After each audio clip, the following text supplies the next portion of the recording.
everybody, welcome to this legendary matchup between Soldier and LukasL.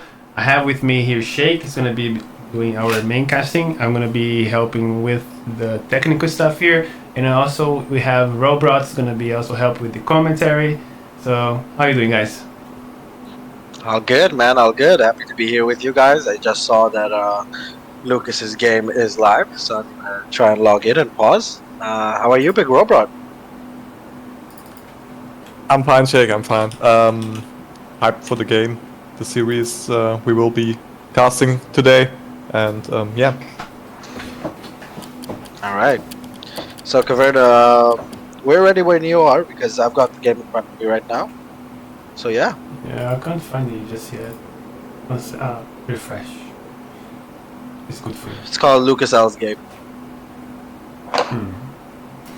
Let me rotate my camera because transform. I need to unlock this because I'm looking to the wrong side. No, you wrote Lucas with a C. It's with a K. Oh, wrong transform. Yeah, he writes it specially like Luke with the K.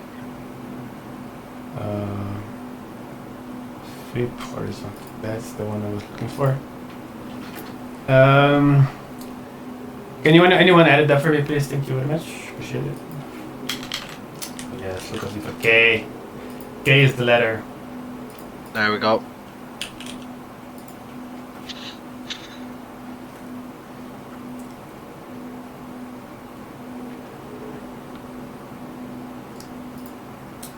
All right. So, yeah. You want to take it away, Caverna? Sure, just one sec. Okay, let me just try something here, fancy. Give me a sec.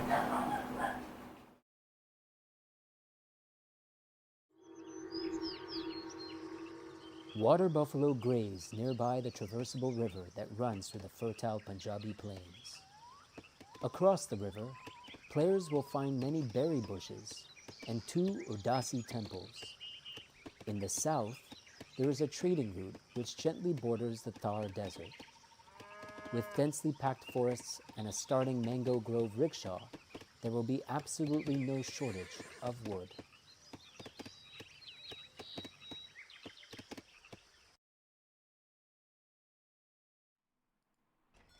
All right, so welcome everybody. So we are here with Soldier versus Lucas. We are on the Punjab. We have a nice introduction right there. We have on the left side, we have playing with the Ottomans, Lucas. Lucas did ban Germany from Soldier, so Soldier won't be able to be played Germany across the series. And on the right side of the map, in blue, in red, we have Soldier China. So expected. I love Soldiers playing China. It's going to be an amazing matchup here. What do you guys think, Shake? And take it away. All right. So, ladies and gentlemen, as Caverna stated earlier, we have an exciting matchup here. An exciting matchup, excuse me, between Lucas playing as the Chinese and Soldier. Oh, sorry, Lucas playing as the Ottomans and Soldier playing as the Chinese. Now, from what I know about this matchup is quite Ottoman favored. Ottoman, the heavy cavalry that Ottoman has to offer is very difficult for China to handle early on, with regards to the Spahi and to the Mamelukes. But yeah, China's still a very dangerous civ. You don't want to let them get to a critical mass, a point where they just keep scaling and scaling unit wise, and there's not much to do about it. So let's see how Lucas decides to handle this. From my personal experience, I know that Soldiers China is very scary, so I'm very excited to see how it goes. What do you think, Robro? I think it's a good matchup for Otto on this map, but I'm pretty sure Soldier did practice a lot, and I think he has something up his sleeves. So yeah, I'm excited as fuck for this one. Yes, that's a very nice 70 wood steal right there for Lucas with Koprulu Orhan, his explorer and the Chinese explorer. Oh, and he even took the 20 coin afterwards. Soldier chasing him with his explorer Wang Lang all the way over there. So that's already really well played by Lucas. that will help Lucas in transition. He can decide to put down a second TP. He can decide to put down a house. He can even decide to already get the millet system will produce villages faster for him. But we will see. There are a lot of options that he can use his wood for. At the other side, we are seeing that Lucas, right, for that soldier, is going for 100 food treasure near his base, which is also very big for China. This will allow China to age up quite a bit earlier. Um, as you can see, he's going for the French consulate right now. He has picked up one, two, three, four, five water buffaloes. So he has picked up all of the water buffaloes on the map. What do you think about that, Robot? This looks like, you know, five water buffaloes, 100 food treasure, which lets China age up early, and he's already shipping the food from the French consulate. We're gonna see an age up that he's gonna be able to click up before 310. What do you think about that? It was a really fast age up, and normally, China ages up at like 5 minutes normally, and this is really fast, and it's really important to age fast against Ottomans because you don't know if they play H2, if they do a fast fortress, if they do a fast industrial. So every second is important in this matchup, and yeah, I really don't know what Lucas is gonna do. So yeah, let's see. Yeah, at the other end, Lucas is aging up with, as expected, the quartermaster. He's going to get his 400 wood. He got a market in transition, and from what I'm expecting from the macro that I'm seeing from Lucas right here is, and by the way, excuse me, Lucas did get one water buffalo, so not all of the water buffaloes um, went to Soldier, who is by the way picking up another 60 coin treasure from. It's just gonna boost his age up even quicker. But I'm thinking that Lucas is going to try and go for a Delhi semi here. He's going to try and idle China as much as possible. Now, we do need to remember one thing. Lucas is a Chinese main. His China is very, very good as well. If there's someone in the game that knows how to counter China, it's probably Lucas. So I'm willing to see what he has in store for us over here. On the north side of the map, we see another 70 wood treasure being taken, by the way, by by Lucas. And yeah, he's opening up with the stable, and he's going to go into Delhi now. Robot, I've seen you use Delhi to very good effect. How do you think this is going to go in this matchup? I think China is overall weak against a cavalry start, so this is gonna be a good start for Lucas, I would say, if he uses his daily as useful as he should. So yeah, I'm happy if he kills some villagers and when Soldier can stop the raids with his MM or like with a 9 pikeman shipment, that would be good for him. Yeah, looking at Soldier's base right now, there's not really much of protection. Even though I like the Mango Grove positioning a lot, um, I like how he managed to build that over. Ooh, very nice treasure condition. Well spotted by Caverna. This 50 food is actually going to go to China, and yeah, Ottoman is going to lose his Explorer as well. On top of that, to the Disciples that he managed to pick up. So very nice spot there by Caverna. Very, very good for Soldier. But regardless, as I was saying, there's not much for protection in the base, even though the base building by Soldier is very, very nice. Hurting in a couple more hunts, but he's going to start building this wonder soon. He's probably going to think of looking to age up with the Confusion Academy rather than age up with a Summer Palace, or he can do that and go into Bayang Army. But I don't think he's like that. Oh, we see a Mabud! There we go. Lucas with the big brain move with the Maba, and the Maba has killed Chinese Explorer, which is a tanky unit. And right now, Lucas is in Soldier's base. He's denying the age up quite a lot. He's doing a very good job of idling Soldier right now. But Soldier, this isn't his first rodeo. He is someone who plays China, as we said, quite often. So he's probably gonna get used to this. Will he lose a villa? I don't think so. I think Soldier is at a level of player where you don't lose villagers anymore at this stage in the game, don't you? And what I would like to see Soldier do right now is put that Summer Palace on food actually, and try and macro for some Pike Minutemen to be able to hold all of this pressure that he's receiving right now. Shake, are you watching the game on Twitch or are you watching on Discord? On Discord. It seems like you're lagging. Um, Let me try to stream it again. Give me a sec. Oh, Try again. I put like with less frames. My help. Okay. So yeah, as we were seeing, the pikemen have managed to repel the Delhi. So now finally Soldier can age up in peace. He's kind of overmaking Delhi, isn't he, Robrot? He's kind of staying in H2 for a bit too long, isn't Soldier? Isn't Lucas? Yeah, I think he shouldn't have trained the 5 dailies he trained now, because that slows him down. I think he could be aging right now if he didn't train them, because he doesn't get that much of them right now. And yeah, I think But yeah, Robot, he's getting a honest, humongous raid. He's gonna be able to kill at least one Bill, and that's it. Because like Soldier's very smart with the pathing at the last second there. He only managed to kill one villager, yeah, but that with that pathing from that console, it could have gone way worse. He could have lost a couple of vills there. At least I'm talking 3 or 4. So that almost paid off there for Lucas. But as we're seeing, China's almost H3. He's about to hit H3 now. There we go. He's finally in H3, and Ottoman is just clicking up, and we're seeing a soldier special. We're seeing meteor hammers being trained, and you know, China, they can mass a lot of handicap very early, and if he is able to mass a lot of handicap before Ottoman manages to get a substantial amount of units out, then he'll be in a fine position. yeah. Normally China sends intervention as the first card in H3, and he aged with the Summer Palace, so he got like 1k food, I think, if I'm correct. And he still has the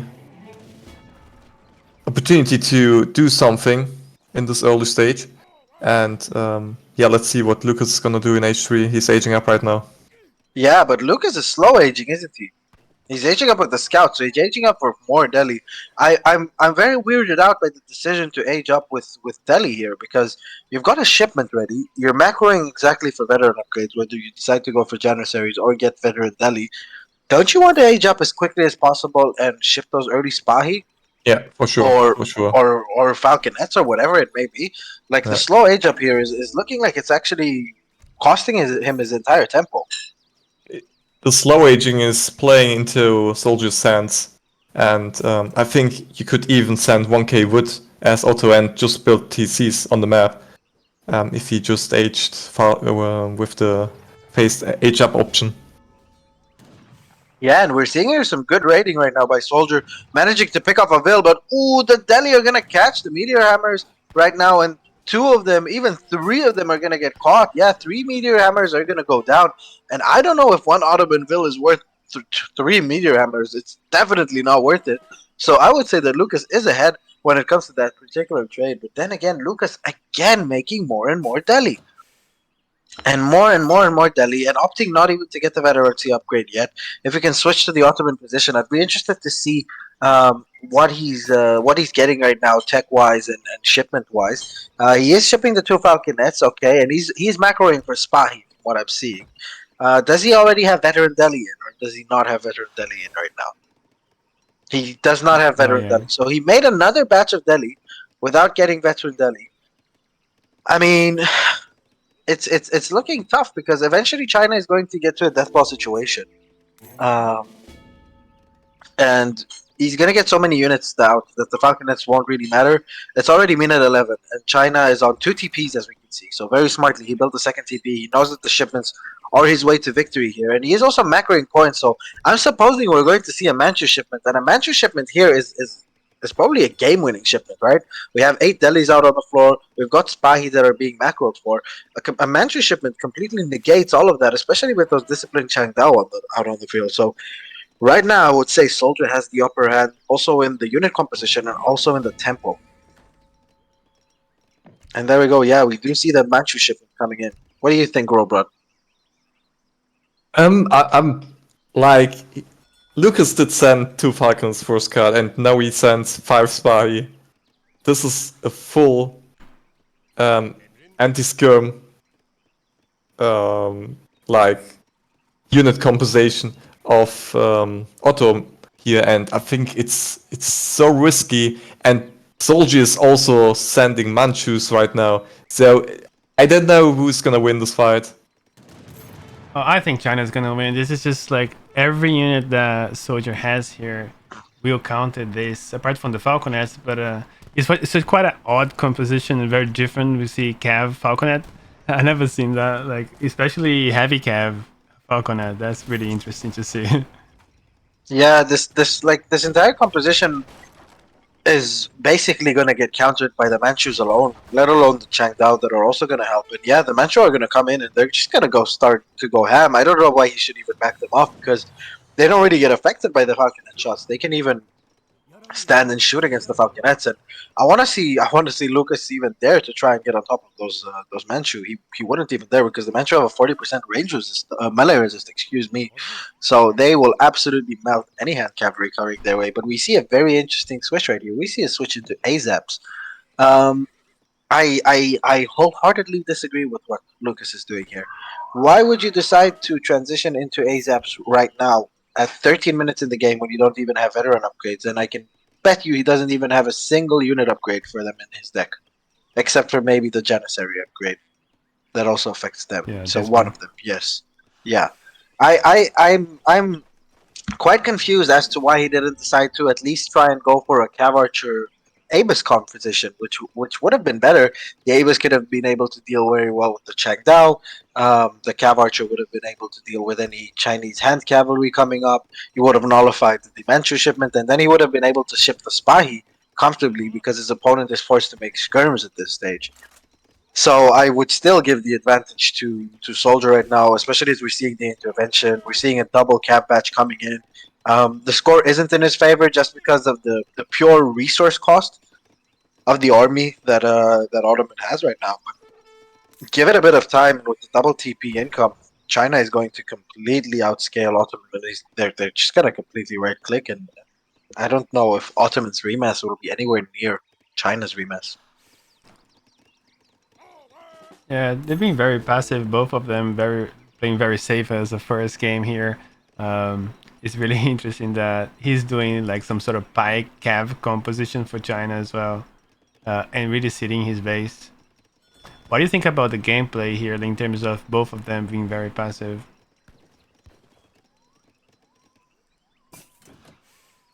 Yeah, Oh, yeah. Go ahead, Robert. No, no. okay. I think both try to play it safe.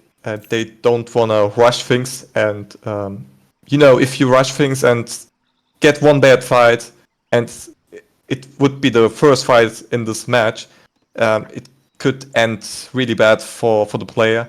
So, yeah, both are playing really safe. And I feel like China is ahead right now because he has the. I can say that China has the clear upper hand here, Rod. I think that if we're looking at it score wise as well, China has also taken the Udasi Temple, which you were speaking earlier about with the berry upgrades.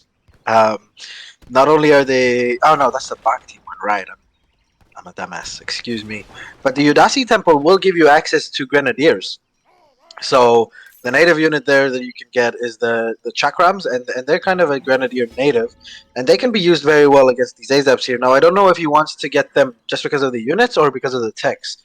The units would be quite questionable, seeing as there's practically a full hand cam army. But in my opinion, Robrod, and correct me if I'm wrong, Lucas is kind of playing this as if this is 2015. I think that Yeah. he has the stigma where China is bad against heavy cav, so I'm just gonna spam heavy cav. But you have 9 intervention H3 musketeers. You have a lot of meteor hammers and iron flails. You have Manchu in there. You have Changdaos in there. Heavy cav is the last unit you want. Realistically, you would like heavy cav as a supporting unit, as a unit that will come in at the end of a fight. You do not want them as the core of your army. And if you're looking at it purely on numbers wise, of military numbers, I don't think Ottoman is ever going to be able to win a fight if he engages China, and really I think that the score reflects that. I don't think this score is only an indication of the amount of buildings or whatever is on the floor, and the possible better economy that China has right now. Because if I'm not mistaken, China is on around 40 vils right now, and Ottoman is only on 28 vils, which tells me that Lucas has been idling his TC for around about a good healthy 3 minutes because he forgot the mosque tech, which is something I wouldn't put past him right now, seeing as yes, he's playing in a bit of a more rusty state. But But yeah, I think that a right click from China here, there is not much that Ottoman can do, especially body blocking those falconets. I still think that Cav Combat boosts up these cavalry units that Lucas have, so it's still gonna be really close. And Soldier has to spend his export. Like, he has 1k export stacked right now, and he has to spend them ASAP. That could be game losing for him. Yeah. Yeah, I completely agree with you, man. Like he can get musketeers and the falconet right now. I Gonna wouldn't get even get the overpopped now. Falconet. I think I would get double Musketeer. Oh, but we are seeing a surround from Soldier here right now. Is this the right time for Soldier to engage? I think he's just pushing and probing a little bit, trying to see what the angle is that he really wants to engage this. At the other end, Lucas did spot that all of the Chinese villagers are on the north side of the map. Now, I don't know if this is a horrendous move by Soldier moving all of his villagers over there, or if it's a genius one, because we've got heavy cavalry here. And look at the amount of trees that's up north. Look at the choke points that the Ottoman army will have to go through to try and get into those villagers and into the Chinese economy to try and really hurt him. If Soldier takes a fight here, he will crush any Ottoman army. And what I'm trying to say, I see very, very high skilled and high level players like Lazarus in the chat disagreeing with me, saying that you need a lot of heavy cav to beat China. Well, you do, but you cannot let it be the core of your army. And right now, it is the core of his army. I would much rather see a core of cav archers and supported by Abus guns, or a core of Abus guns even supported by cav archers, rather than the main focus of your army and the heavy hitters being the heavy cav. I think that the heavy cavs should stay at a limit of around 15 to 20 and just come around and pivot and fight. But the amount of investment that Lucas has put into his military without actually picking a fight has put him significantly behind, especially with China being on a porcelain tower as well. And I think we're going to see the first engagement of the game, and we're going to see the final engagement probably of the game. And the drag box is real for here from Lucas. And yeah, the Falconets have gotten 2 very quality shots off right now, 3 very quality shots off right now. I don't know why Soldier didn't take this fight. The Changdaos were right on top of the cavalry. Oh, it's because he's waiting for more Changdaos and reinforcements. And yeah, this fight could go horrendously wrong either way. It really depends on the micro of both players right now. And we are seeing the heavy cav finally going in. They are getting a little bit stuck in the trees right now. And the Falconets are getting some absolutely beautiful trades right now all over those low HP skirms. And so far it is looking like a better charade for Lucas, but China just needs to commit. And once China commits, I don't see how Ottoman can really manifest anything out of this fight. The Manchu behind the cavalry right now, taking some shots, but the right click isn't really working right now for Soldier, so he's got to pull back. But the sheer and overwhelming mass that China has on the field right now is probably going to carry the day. The ASAPs aren't going to do much, and those Falconets that have been delivering massive shots over the Chinese infantry are finally getting mounted. They're finally getting on top of these Falconets, and both of them go down. All of the heavy cavalry goes down, and the Changdaos are now focusing the cav archers in the back. And there we go. So Lucas calls it, and Soldier takes the first game. Oh, that was pretty cool. Like, there's so many Chengdaos here. It was just over mass of sheer power of units.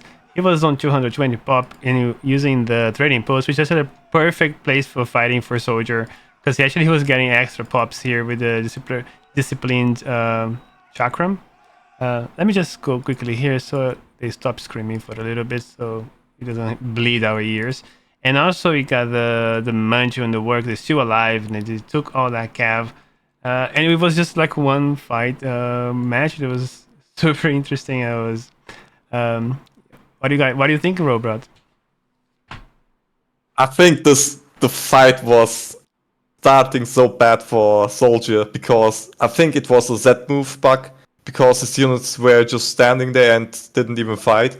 But yeah, the mass he had was just enough to handle that and just crush this fight.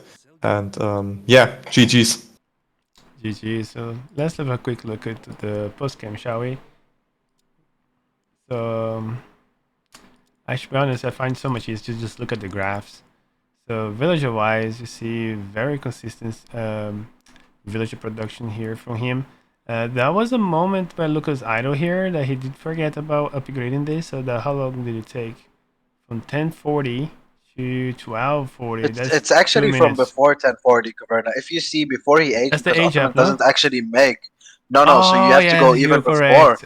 Ottoman doesn't Gosh, even make villagers, so it's from 820 no, all the way to 1239. almost So 5 minutes. 4 minutes that he didn't make a vill, and he even lost a vill. So that was like the only thing why he made a vill, because one of them got killed. So the computer allowed him to make another vill.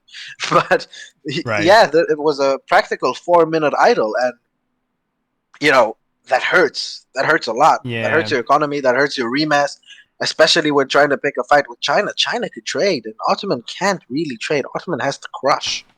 Yeah, that's the thing with the Ottomans. Like you get them for free, and sometimes you can neglect the church, and you do forget sometimes. And if that does happen, it sets you back so badly because the villagers come so very slowly out of the town center, and the minute that you forget and you're not ready for the pop cap, it really damages your economy. Like economy of the Ottomans, you gotta be on top of it. And I think that was pretty much like probably why he got so outmassed out of the bat like that. Even though China does scale very well, he was on the 220 pop here, and also he was in a superior economy as you can see, of course, especially because he did forget to make those villagers. So that was on almost like 7,000 had to score. Resource So difference. resources Yeah, differences, yeah. yeah, not score. I mean, it's that's the thing with China, right? People will say that China is weaker to a very early Falc push because the Falc push, it denies China from really getting into that death wall that they have, the famous Chinese death wall.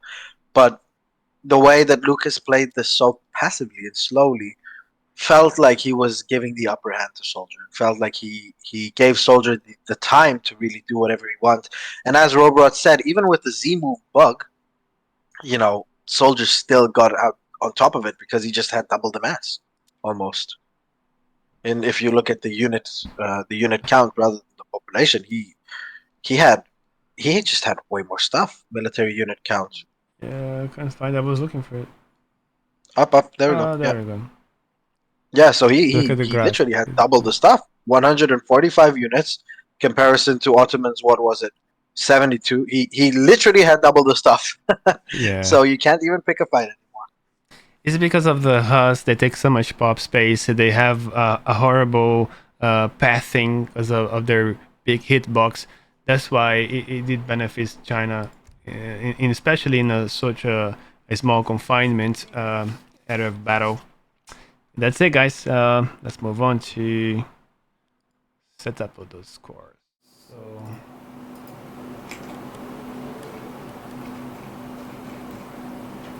Okay. So let me see here. Down. We got Soldier 1, Lucas 0.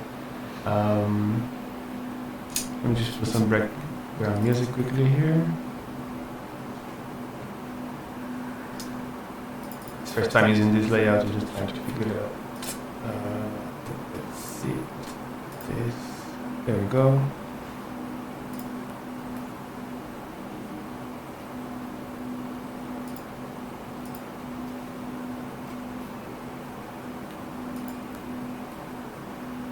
Yeah, robot is already on top of that.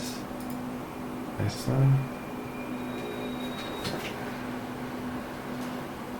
So I was super happy that I actually got to see Soldier play China this time, because the last time he did not play China, and I was really, really hyped on that. Probably he got banned. I don't know if that was the case or not.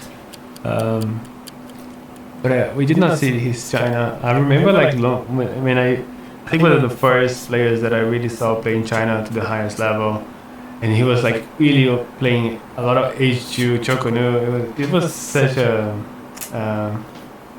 nice nostalgia here from me. Do you know what I'm thinking about right now, Caberno?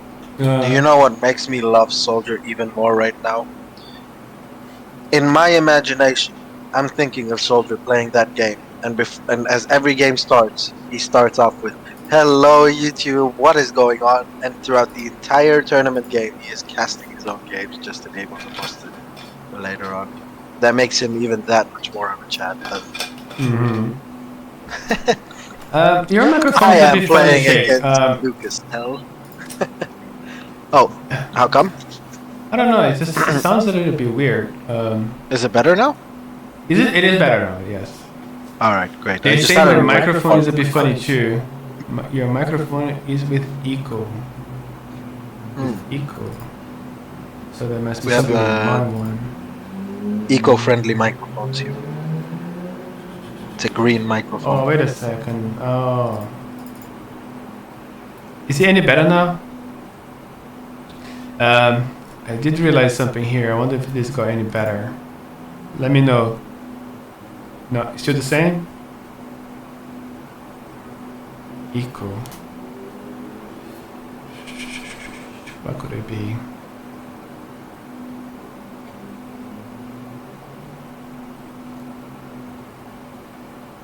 I'm not? Okay.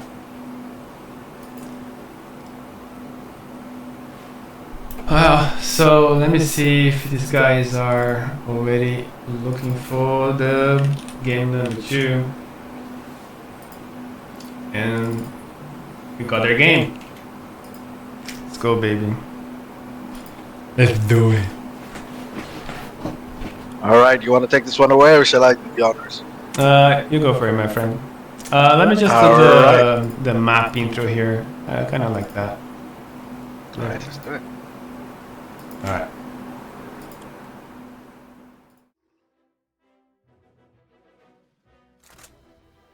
The cold winters of Scandinavia do not prevent it from being a resource-rich area, and bountiful seas on each side of the peninsula contribute much to the stunning abundance of resources here.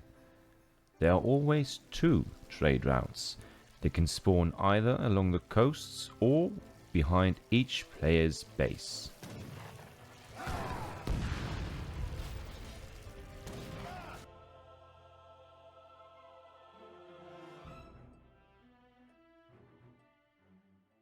Please take it away. All right, ladies and gentlemen, welcome to the second game of this best of 7 series played in the ESOC Spring Championship, the round of 16, as we said formerly, hosted by ESOCs. I'm your caster, Caverna almost said, oh my god. I'm your caster, Shake2020, co-casting here with Caverna and the big almighty German Robot. And on the south side of the map, in the color red, we have Soldier. Probably the best North American player around that right now, playing as the French.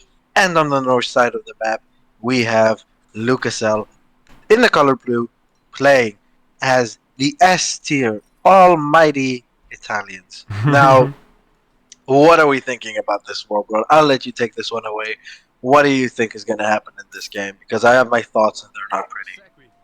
I mean, I'm smiling right now because seeing Lucas play as Italy is something new for me. I never seen him play Italy before, so hopefully it doesn't go for an Argentina revolt, which is kind of lame these days, and we encounter these kind of strategies on quick search, which gets really OP, and I feel like Lucas is not gonna do that, hopefully, and we see a good old, well-fashioned FF game here. Let me tell you guys something. Static-wise, France does better on this matchup.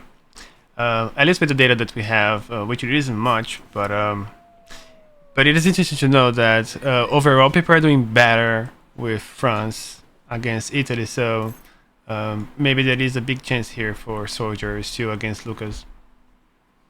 Let's quickly look at their decks as well, Shake. When I talk about the Italian deck. Let's look at the decks first. You're right, Verna. We're looking at the Italy deck. It says standard, but most of the cards are going to be distributed in H4 and 3. He does have the 12 Bersaglieri, the 3 Culverins, the 2 Papal Bombards, which are the tankiest Bombards in the game. Boats just Yeah, it turn up looks and like a start pretty standard sharking deck. the villages. It doesn't look like it's going to be an extremely lame deck per se. I mean, that's the problem with Italy, right? You can't really ever scout if they're going to stay H3, go H4, revolt. So there's not much to read off of this deck, but it looks pretty standard. And if we're gonna have a look at the French deck right now, for Soldier, wow. Oh, I like this. I like this. Soldier has come ready for this, right? He's got an F5 deck with France. He's got 5 and 6 carriers. He's got 14 skirmishers, 2 heavy cannons, 4 culverins, 2 factories. He's got everything he needs. And yeah, it's versus Brit. It's probably versus Brit because of that one time he played against Lionheart. Where oh no, excuse me, I am forgetting. But the former meta for France against Brit and currently used sometimes as well, is actually a semi F5. So what you do is you open with a Musketeer semi, you then push in H3 with a strong Falconet push, and depending on the damage you do, you might pull back, go H4, and send your heavy cannons and get guard Musketeers. So I like the idea because it could work very well against Italy. Again, you don't really ever know what Italy is going to do. So I'm very interested to see how this is going to pan out.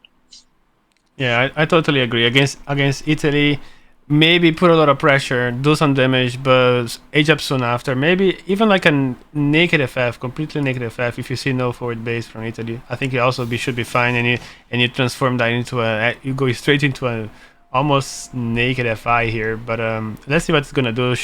These guys are pretty good, and I'm pretty sure that they know what may they be doing here. I don't know. What do you think? Should Soldier be rushing here? I don't see Advanced Artillery in his deck. What have we seen on the left side of the map over there, Caverna? We just missed it. We've seen a building going down. We're seeing double racks rush from Soldier. We're seeing a 700 wood shipment first. Soldier has tricked everyone, including us, the casters. He is actually going to bold pike rush Italy. Wow, and I am a very big fan of this because judging by the deck, and if you look at Lucas's scouting pattern as well, but mind you, Soldier did 12-10 on this map. It's not an ideal 12-10, and it was a little bit late for a 12-10, but he did 12-10, and I was thinking to myself, why would he 12-10 on this map? Well, now we know the purpose. Can we quickly see the line of sight of Lucas? I want to see if he saw the 700 wood hit the floor for France. He didn't see it, so he didn't scout the 700 wood. So the first batch of pikemen and crossbowmen that are going to come into the Italian base are going to be completely unscouted. And I want to see for Italy, the base building, is he going to be able to hold this rush or potential timing attack? I want to see what he has to be able to defend himself. Does he even have a barracks up? Okay, he does have a tower over here.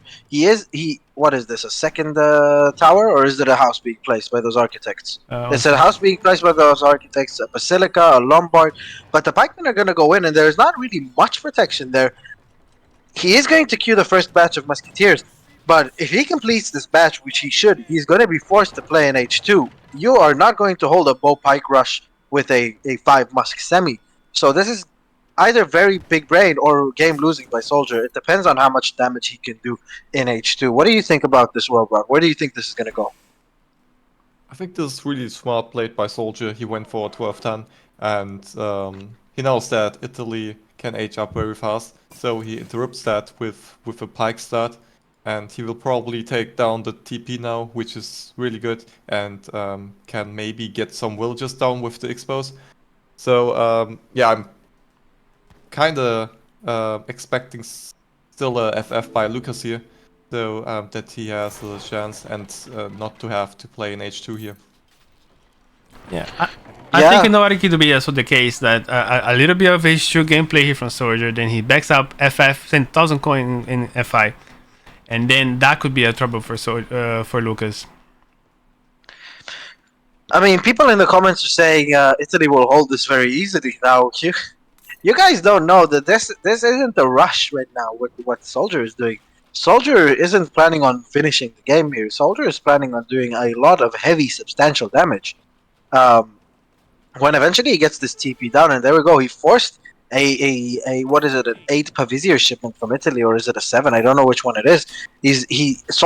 Lucas Eight. knows that he can't age up for free here. He has to engage these units. He can't stay idle forever. He can't lose all of these buildings that granted he's shipped and gotten from architects for free, but this is an entire civ bonus. You can't just be losing buildings for free.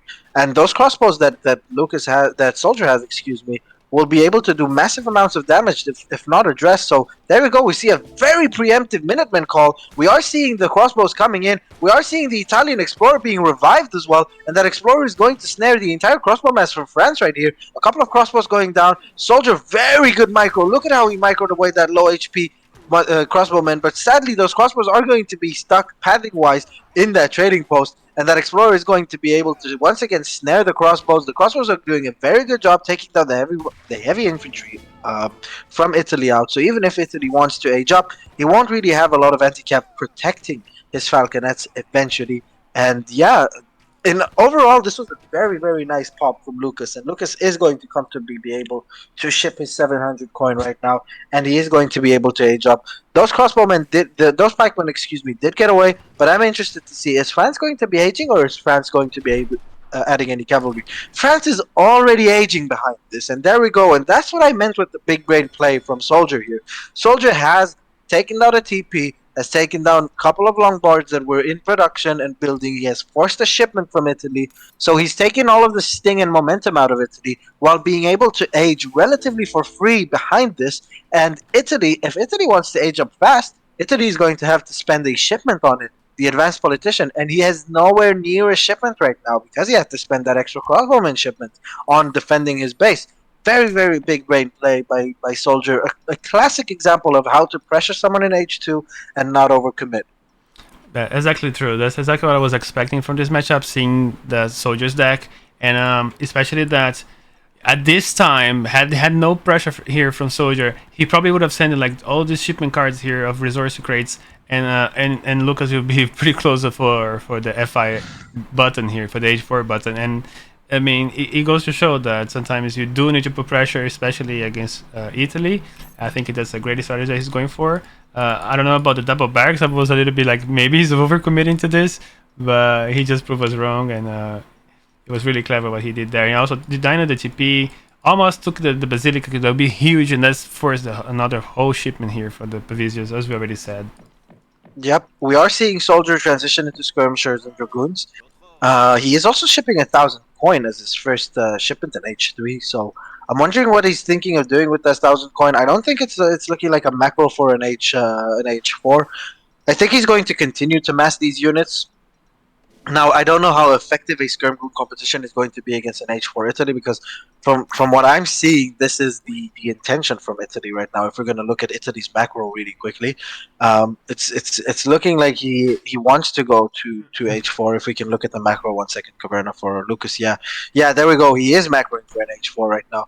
So I don't know if 1,000 wood coin is the right call here. What I would have liked to see is a 1,000 is 2 Falconets as a first shipment. Try and pressure the base.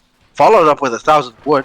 With that 1,000 wood, you can put down a artillery foundry, and you can produce petards and just right-click everything in Italy's base. That is another option that France could have gone for, especially seeing as his economy is currently better than the Italian one, and he can produce. The only thing with Dashik is that the ball, the snowball that will come from Italy is just going to be so powerful, and France will be just behind with a lot of H3 units, going to be stuck in H3.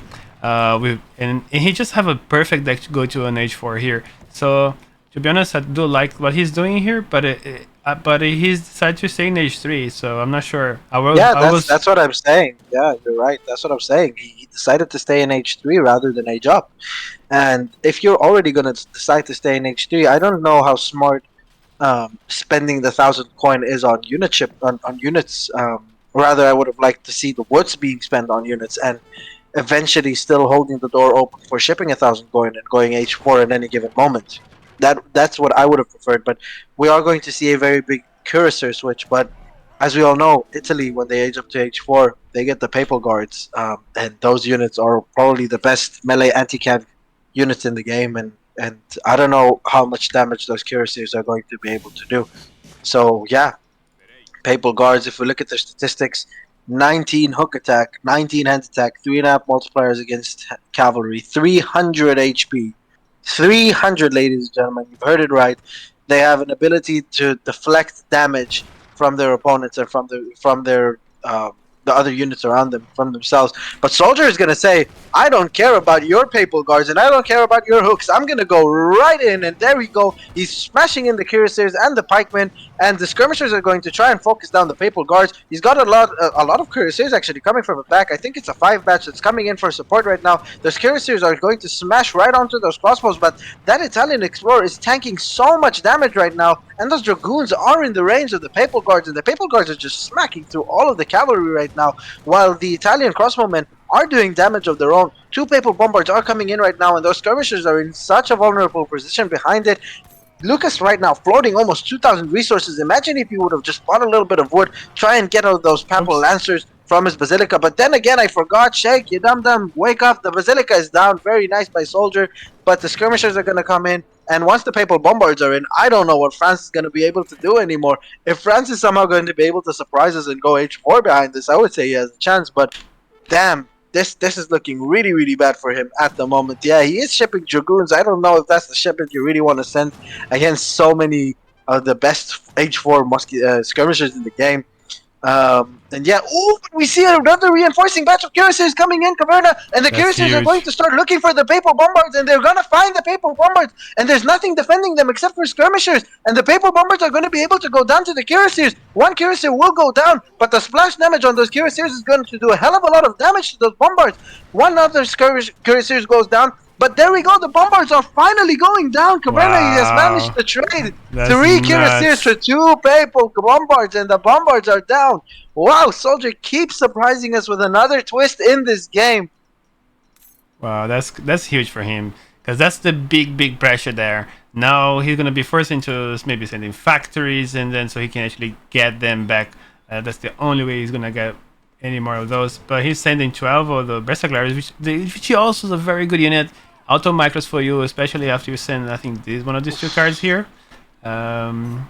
The Alpini, this yeah, one, the Alpini, yeah. Yeah, oh my god, Italy is so disgusting, because I just yelled out of the top of my lungs on how much of a genius Soldier is, that he just brought in those Cuirassiers as a supporting unit, and he's going to decide and buckle up and just go for a Cuirassier skirmisher composition.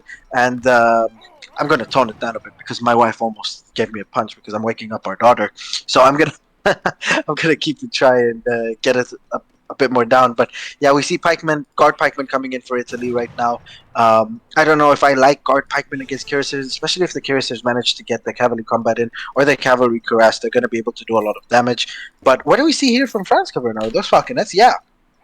Falconet's coming in for France right now, and as I said, he's settling down for the skirmisher Cuirassier composition.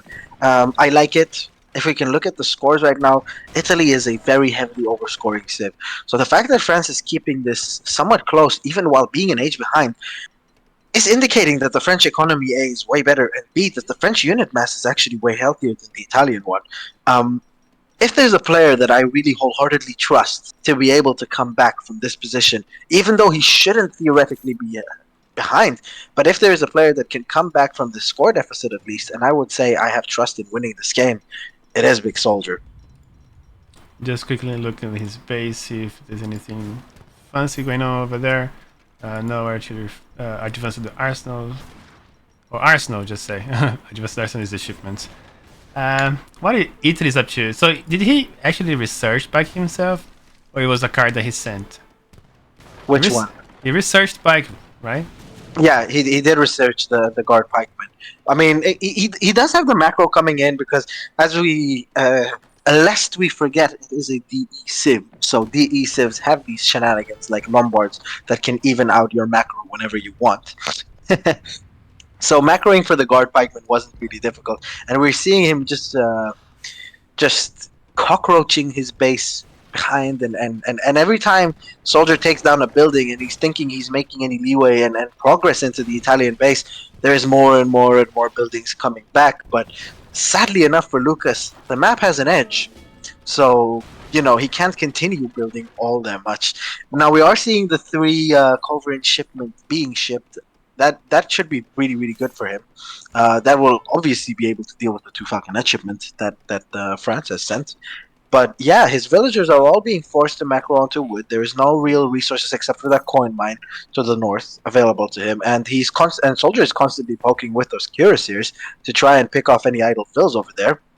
We're even seeing Italy transition to the water right now by building a dock, and very smart by Soldier. He scouts all of that, so he knows everything that's going on. He knows that he has to keep up the pressure because he can't let Italy really boom and sit and do what they want. So he's relying on his incredibly good APM to just carry the day for him.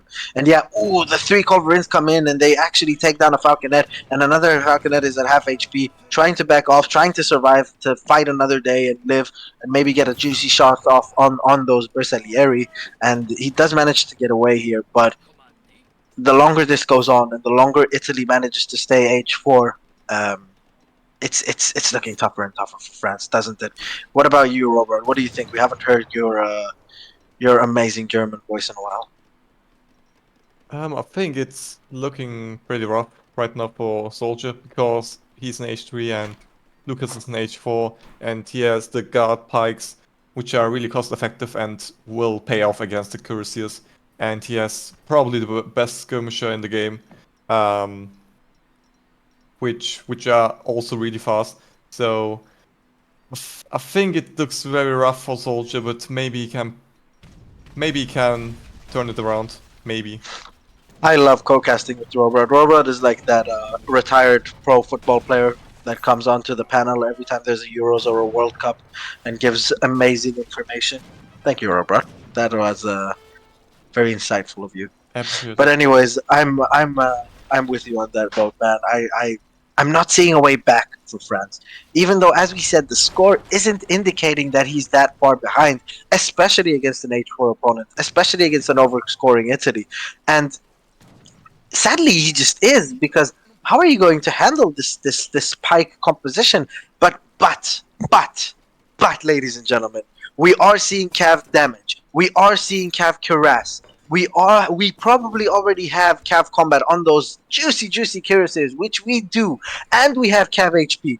I am completely wrong. If Soldier picks a fight right now, he is absolutely going to wipe the floor with this Italian army, because those cuirassiers are at 638 HP and they're going to go up to almost 700 HP, and they're not going to die to anything anymore.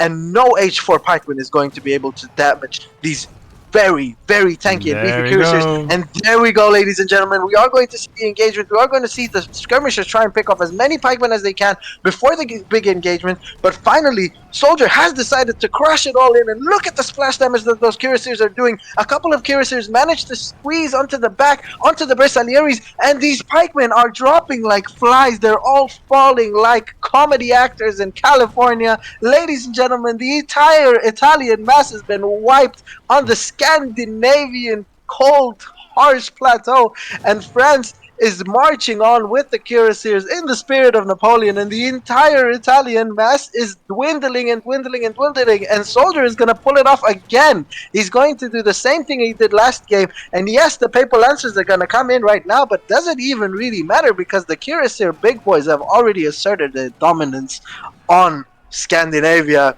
That's a beautiful game. Great fight for Soldier. played. Really great fight. Great micro as well. The way he just walk around with the cuirassier, let the skirm do some damage to the pikes, and then he just goes in. And also, like you said, yeah, they're cost efficient, but at the same time, they do not have that much HP, and they don't do very well against error damage. So amazing fight here for Soldier. What a nice team battle, and what an exciting casting for you, Sheikha. That was pretty cool.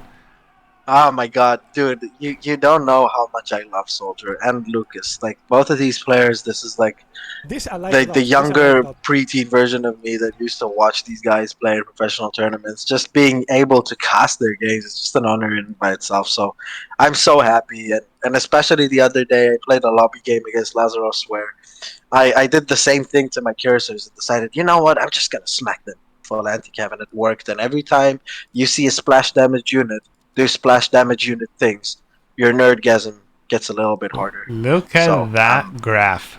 Jeez. Yeah, this is just amazing. This is just absolutely amazing. When you thought France could not deal with this. We just see all of the arsenal coming in, and a big switch of cav. Like, wow, that was pretty cool. That's just the power of the sieve. You gotta know which unit you should make.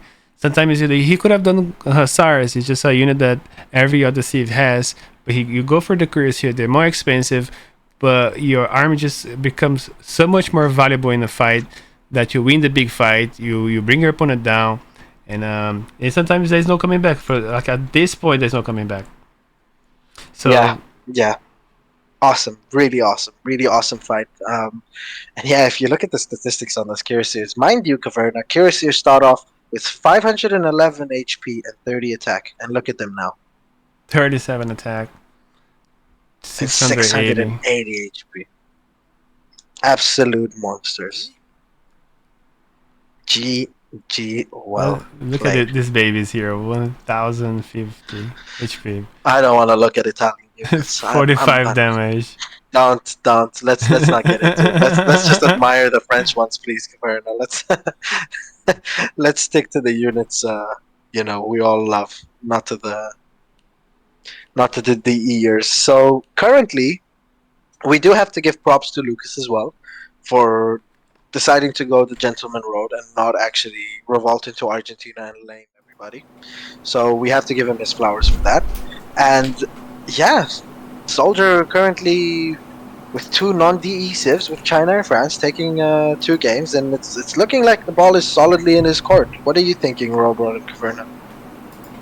I'll let Robot say.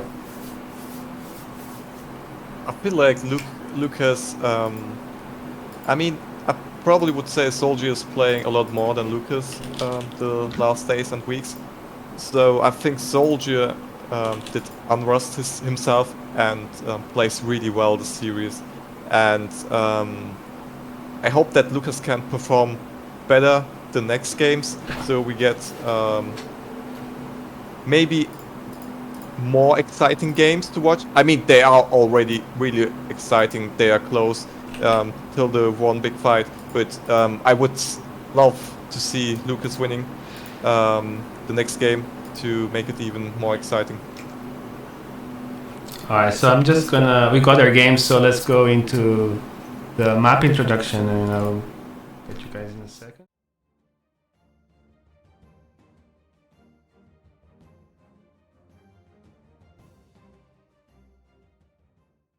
So, this is the Bengal map. We do not have an introduction for this.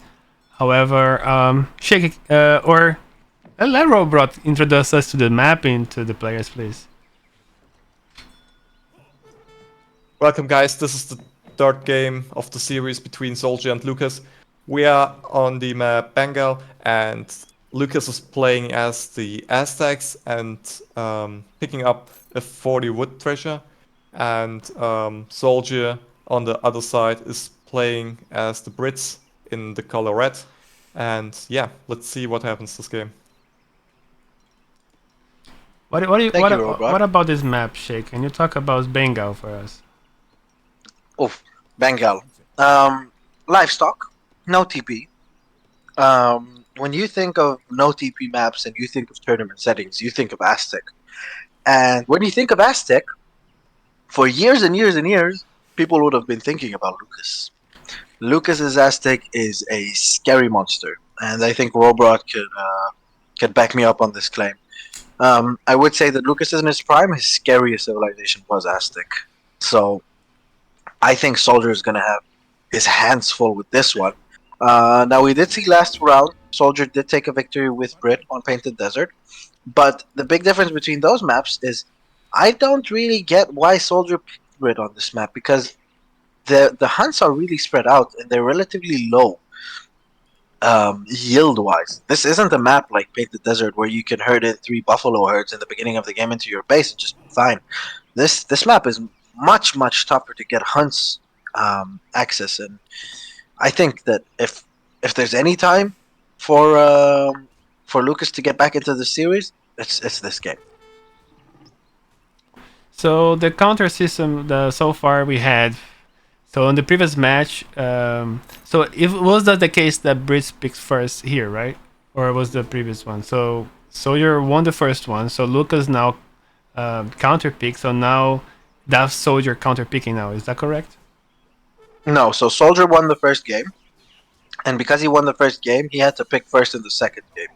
So he picked France first, and Lucas counter picked him with Italy.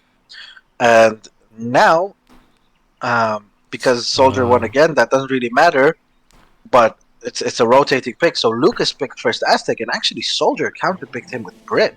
Oh, I see. That is a very peculiar counter pick to Aztec. What do you think, Robert? Would you ever counter pick Aztec with Brit on a non-TP map like this with low hunts?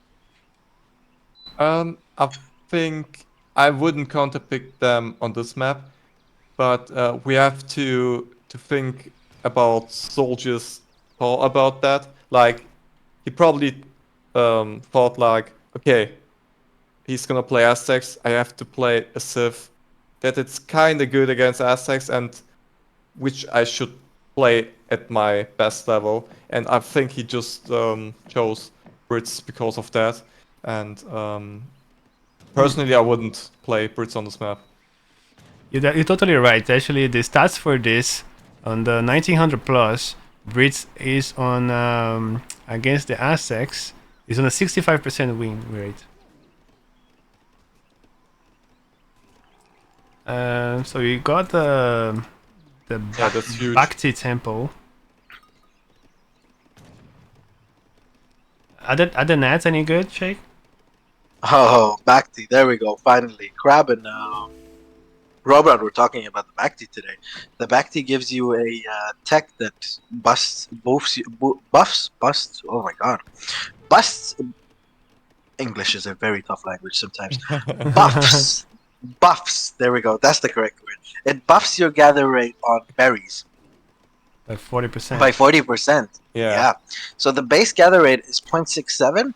So the 40% buff, if I'm not mistaken, what does it bring it up to? It brings it up to like almost 1 food per second, which is, I think it gives it this almost the same rate as hunting dogs on regular hunts. So it is very good. Now we are seeing Aztec is already in H2, already fucking around with the Jaguar Knights, already losing a Jaguar Knight, and though we are seeing these 700 wood first shipment, so I'm liking this. I'm really liking this more conservative build from Lucas. He's deciding, you know what, I'm not going to just ooga booga under Soldiers' base. I'm going to just deny him the map. I'm gonna try and choke him out, strangle him.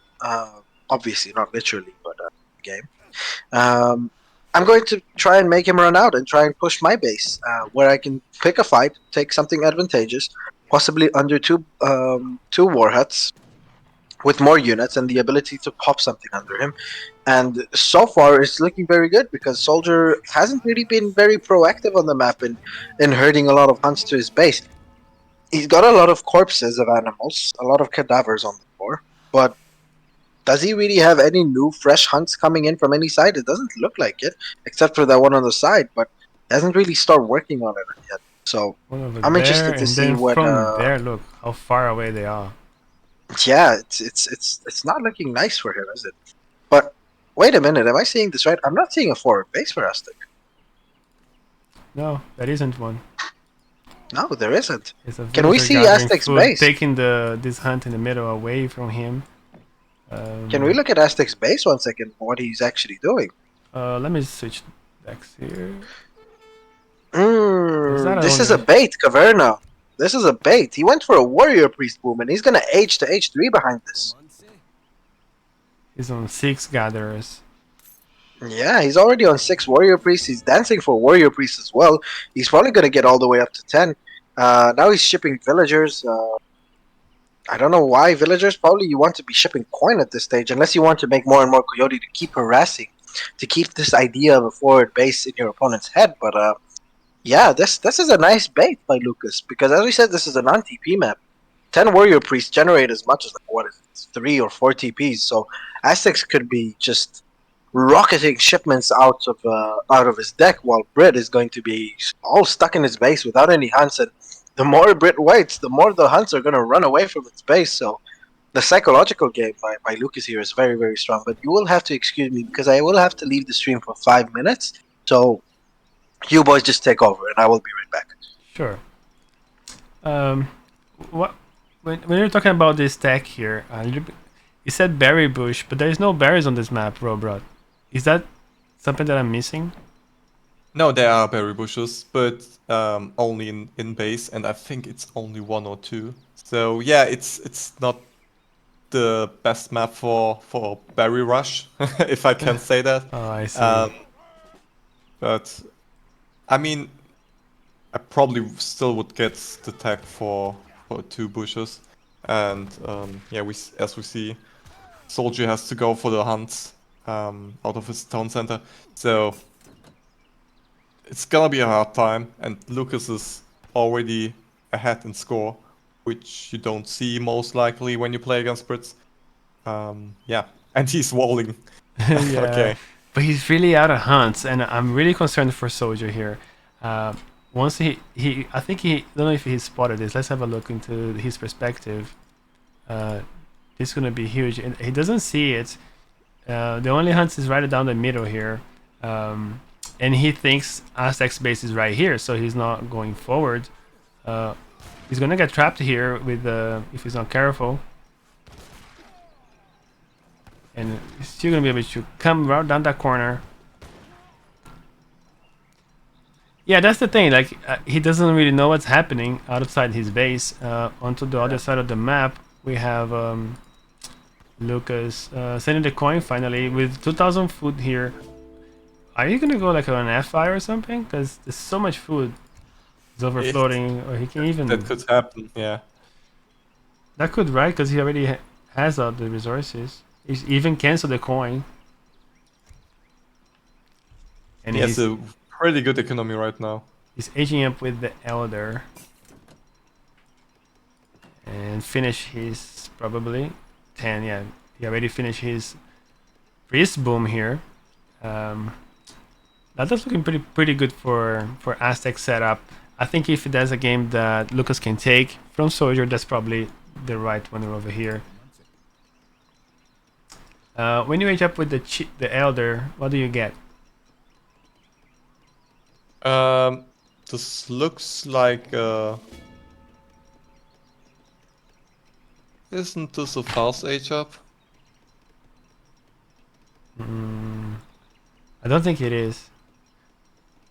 Yeah, no, it isn't a fast age up. That's the Wise Woman, I think. Yeah, okay. No, I don't know what you get then in H3 with them. 2 nobles. Okay. Thanks for the info, Push the Wood. Alright. Let's have a look here into Soldier's base, because we are also having an age up here with the Mohawks, so you're gonna get I think 6 Tomahawks if I'm not mistaken. Yeah, you get 7 Tomahawks and 7? 1 Native Scout. Oh, you got native scouts as well? Wow. Mhm, Oh, there are you the get berries. Yeah. Oh, there are 2, right? Yeah, there are 2 berries, so he's gonna sit on those for now, play safe. He doesn't know what's happening on the other side, but he will reach age 3 before Lucas. And we have seen here now a couple of coyotes. And there we go, the 2 noble Hutra voice. And let's see where he's gonna place them. Probably forward. Yeah, a little bit forward. Nothing major. He knows that soldiers will have 2 falconets as well, so there's no point really putting them right in front of them. Yeah. And soldiers sending 8 villagers, which is really ballsy, I would say. Like, it's really economic heavy, and I don't know if he has time for that. Well, he sees the Aztec is in H3 as well, so maybe he's taking that time to boost his economy, but he will have to get out of the map and actually find those hunts. I don't think he has visibility, that's the thing. Yeah, and he still didn't scout the hunt at the top right. Yeah, he maybe should take one of those units, scout a little bit more, have a little bit greater visibility. He's gonna lose his scout, which is gonna be more in darkness here. We do have hunting dogs and placer mines and gray coats as well for him. And he have investing also on the longbowman here. And he has no hunts left. Yeah, I think he's finally getting out. If he just moves a little bit, he'll see the hunt though, just over that he needs so much. And I don't know what he guys might do here with those resources, because he's gonna have to maybe do some falconets or something. That's the only thing he can do. He can't even make villagers right now. Yeah. And he's getting the wood upgrade. Yeah, that's what else can you do? He's gonna go for this hunt because he cannot see the one there, because he didn't scout that all the way. That's why on the beginning of the map it's so crucial. Sometimes you just scout your area a little bit more, then just go across the map and seeing different areas that you don't. For example, if you look at what he's scouted, he go all the way over here, but he neglected this area here, which is super important as well. And as we said, he's trading falcons right now because he has no hunts left. That's it. And with that, I think I'm preemptively we're gonna have some arrow knights on this side, or not. What are those? They're arrow knights, right? They are. Yeah. It's very standard. You should have one of the best covering skirm. Pretty good unit, right? Massive range. For sure. And just look, please. He's shipping 2 shipments and he's getting the next shipment right away. And I think when he aged up, Lucas had like 2 shipments stacked back to back. So that is just like pure shipment power here. Look at the big mass from Lucas here. Let's see what he has. The units are really hard to distinguish sometimes. So we got the coyotes, we got the jaguars, we got 28 of them. We also have that little card here that he will be able to send up to 12 units once he loses them. So here we got the 2 falcons from soldier. So he's sending 2 falcons, I suppose, or he's making. Let me double check. He's making more falcons. He's making, yeah. And he needs like 5 falconers to win, actually, the fight, because he needs falconers right now, because he has no hunts left. And okay, he's sending the longbow upgrade. I don't know if that's the best thing to send right now. And he's gonna try to pick on the villages here with the arrow knights with their 30 range. If they're not, yeah, the 30 range they have. I think he's one of the largest range units in the game. What's a covering range? I imagine 32. 32. Oh, then yeah, nice. Where falconets have a 26 range. Yeah. More jaguars, and they're getting boosted as well. Why? Is that a card or something? Shipping the knight hit points increase. Maybe he did send the combat card.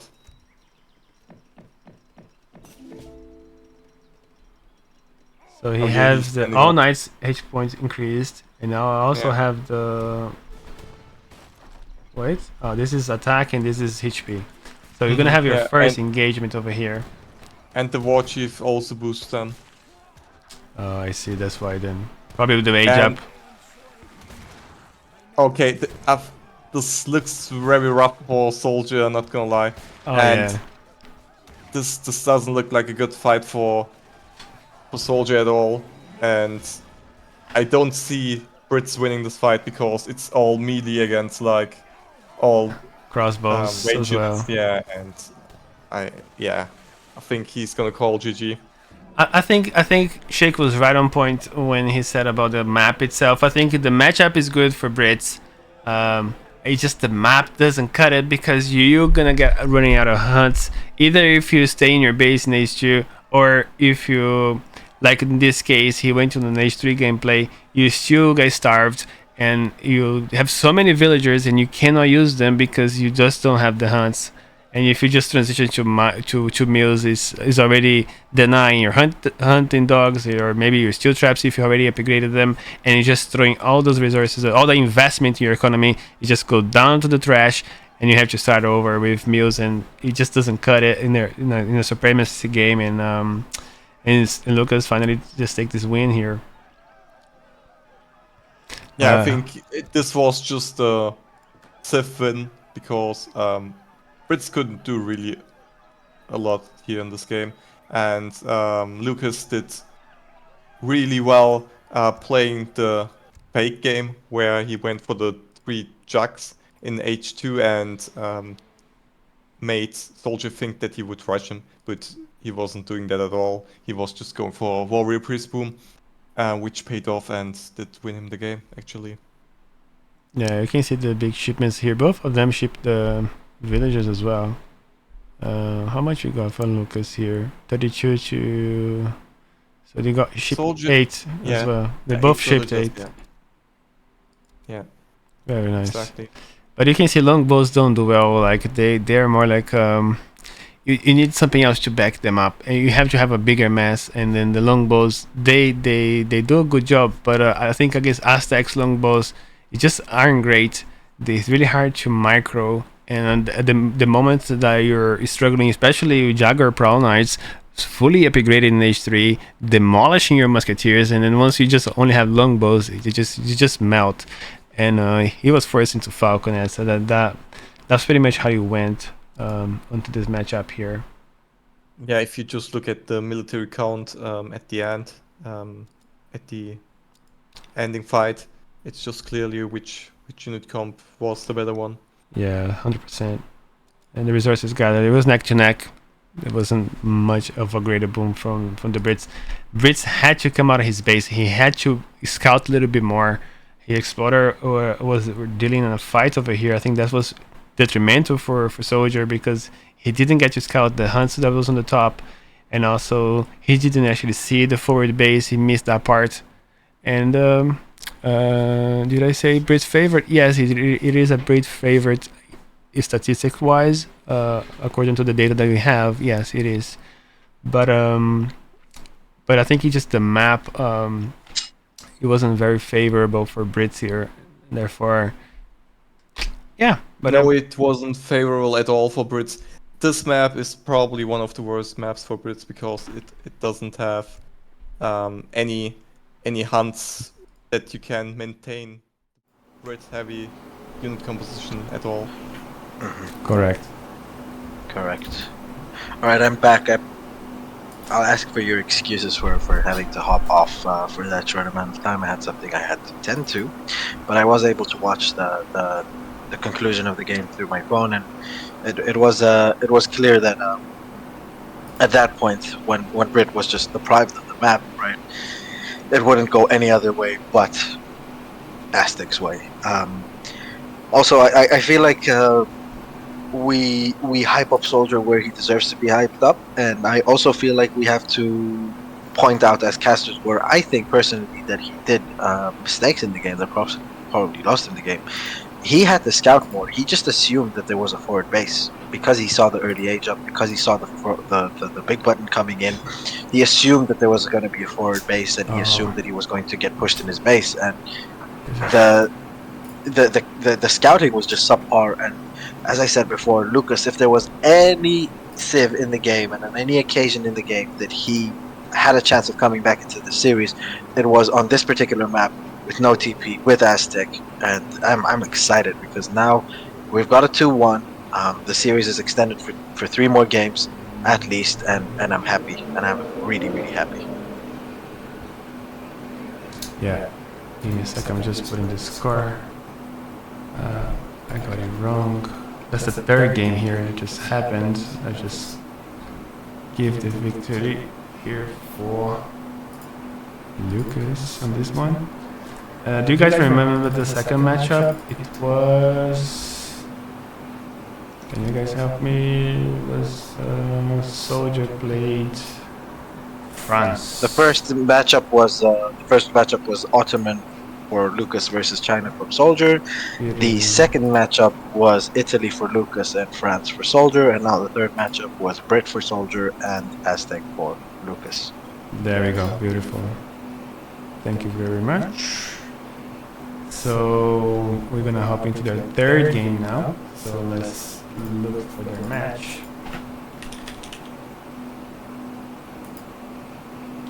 That's gonna be New England.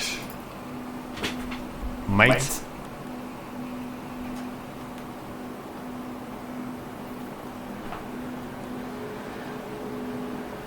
So let me just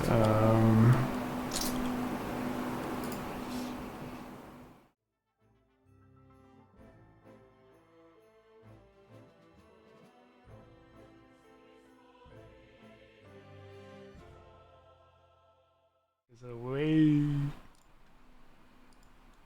Ladies and gentlemen, welcome to the fourth game of this best of 7 series in the round of 16 of the ESOC Spring Championship, hosted by ESOCTV, casted here by me, Shake2020, co-casted by Caverna the Smart and Robrot the Terrifying.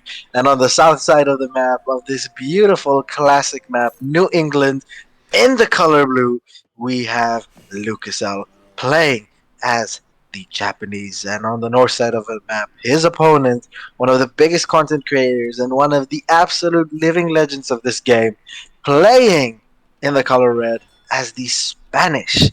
We have Soldier AoE, aka better known as the worst version of GUA. Now, what are we thinking about this matchup?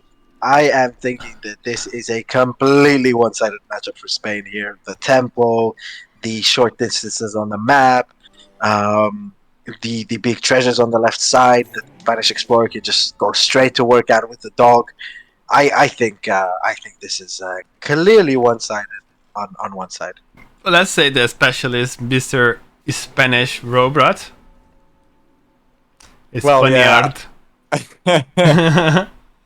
I think this is just a great example on how Soldier prepared for this tournament, because he knows Spain is really good on this map. He knows it has 4 TPs. He can do a lot of stuff, and he knows that he had to pick first on this game. So he was sure he has to pick something that can counter Lucas, his Civ pool, and he was really right with picking Spain. And I'm interested on how Lucas is gonna defend against the Spanish FF, because I think Soldier's gonna go for Spanish FF, which should normally win him the game, but you know, always there's a possibility that the opponent can outplay the Spanish player. So we see here the 3 fishing boats being shipped by Lucas. Underwater deck is it's an interesting deck here. We also have a shipment point. You see players doing this very often, putting big shipments here with big boats, and completely denying map in the middle. And we have the trading line as well, so that's something that also people are very interested in taking early on. I don't think, especially in this matchup, any of these guys are really interested in the trade line. But let's look into the Pawns and here, Pawns Shush. I don't know what that means. What do you think about the deck, guys? First and foremost, I would like to add that I think that it's very peculiar that Lucas didn't decide to go for. By the way, Caverna, if you do realize or not, there's a little bit of an echo coming from your mic when I or Robot speak. So if you can just fix that up, that would be very greatly appreciated, my friend. And another thing I wanted to note is I'm very surprised that Lucas didn't go for a Lakota pick here. On a 4 TP stagecoach map against Spain, I feel like Lakota does a very good job, and I know that you know, just Lakota is very good, and especially it's one of the main civs that Lucas plays, and on this meta they're just so good currently in the game. So it's very weird to me to see back-to-back games where you counterpick your opponent with an unfavorable matchup. So if we were looking at the decks, we're gonna have a treasure contestant here. No, Lucas is actually gonna get that treasure, and wasted a couple of milliseconds for Spain. But that was a nice attempt from Soldier. You would always try and steal that treasure whatever you can in base, especially as it's XP for Spain. That's something quite big. Now, what I was trying to say is, I'm just thinking that on a water map like this, Japan, yes, you want to play it because you can ship the three fishing boats quite comfortably. Very, very nice. I'm always interrupted in the middle of my speech because Soldier just baffles me with something new. Both of these players are just such entertainers. They're so good at what they're doing. And Soldier just with so much big brain, training a couple of dogs, taking that samurai to a lower HP right now, putting him in a position where he's just fighting that samurai, taking him as low as he possibly can, denying the samurai really to go for that forward tower, and eventually Soldier is going to be able to put that tower in a position where it's going to defend his TP. So such big brains from Soldier, and so good. He sacrificed basically 160 food for the ability to get a forward tower, which is so pivotal in this matchup. You don't want to play this with an in-base tower as Spain. So yeah.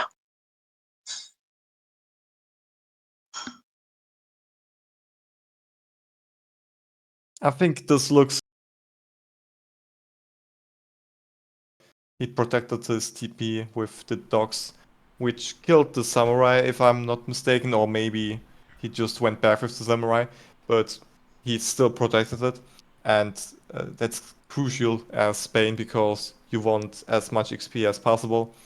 And yeah, he's gonna age up soon, and Japan is probably making some Ashigaru, and if we can look maybe in Japan's base. Yeah, so yeah, of course. Yeah, he's training Ashigarus and he's trying to siege down the TP and the tower. I don't know if that will work, but we will see now. Now we have seen something very interesting from Soldier. He has changed the waypoint of his water shipment to his side of the pond. Regardless of what you want to say, that tower is doing its job because it's denying those Ashigaros from going straight into the Spanish base. B, that TP is going to live for at least 2 more passes, and as we all know, Spain is a shipment that Spain is a civilization that its most valuable shipment is experience. So the longer this TP stays alive, the more benefits Spain can reap from it. And as we are seeing, Lucas is just deciding, okay, I made so many Ashigarus, I made so many units, and I'm gonna keep up this pressure. I really, really, really need to go for his base to try to idle his eco rather than staying and killing that TP, which I don't know if it's the right decision. Well, at least he gets some fruits from it for his labor. He kills a villager, but as I was saying, that TP is still going to stay alive. It's going to get slowly sieged down by that samurai, but it's going to survive for at least a couple more passes, and that's what's so good for Soldier here. But by that delaying, by that buying of time, and in the meanwhile, Soldier has built 2 more TPs with his wood, and he's eating up a couple of those sheep that he has been stacking there under his base. And I think that he's aging with the crossbows, if I'm not mistaken. And the crossbow age up. No, he's actually aged up with the galleon wood. Right, very, very smart by Soldier. That would allow his galley to actually protect his TP if we're going to look to the south side of the map. And that will mean that Soldier is going to have a lot of shipments back to back if Caverna can just switch over to the pond and see how the galley is defending the TP right now. Yeah, sorry, not the galley, the caravel. It's going to try and pick off all of the reinforcing units from Japan.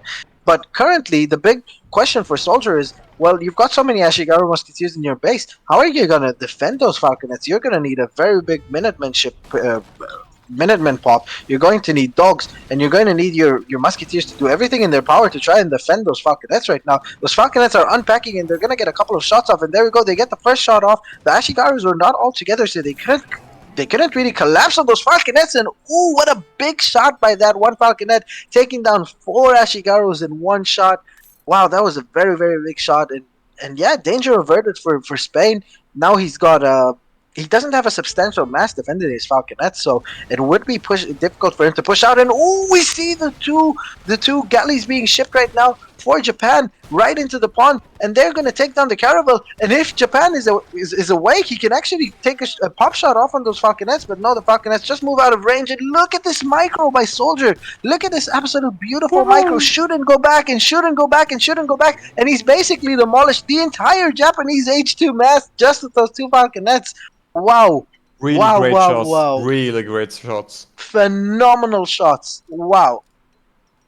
Phenomenal shots. And Lucas with a big brain play, taking over the pawn. Now he has an aggressive positioning over at that pawn, but we're going to see a frigate being shipped to the pawn. Hopefully that frigate is gonna spawn. Hopefully that frigate is gonna spawn. There we go. The frigate yeah. is in. And the frigate is going to say good night, bye-bye to those two caravels from Japan. The Owabumaru is trying to fight for his life, but alas, it is in vain because this big boy frigate, he is made for combat. And he is taking down those two caravels with the help of the falconets. And now Soldier has complete control over the pond and essentially complete control over two TPs. Yes, he will not be able to defend these other two TPs that he has built, but those TPs are going to buy him a lot of time for the additional shipments of Spain to come in. Now, the 1,000 wood, I don't think he eventually shipped 1,000 wood. If we can look at the Spanish base really quickly. He cancelled, yeah. He did cancel the 1,000 wood, and he preferred unit shipments, which is completely understandable. If I'm Soldier, I'm just walking those falconets right up to that army. What are these Ashigaras going to be able to do? And if you see that you're in a pickle, you quickly pack those falconets and you run straight away back into that frigate. And there's not really much Japan can do about it, especially with those rotoleros. If you put them in cover mode, they will tank for days, and they will let the falconets do even more and more damage. I am wondering why Japan's score is so high. Either he's fully shrined or he's macroing for an H3 himself. So let's just look quickly at Lucas's POV and see what he's doing right now. Yeah, let's have a look.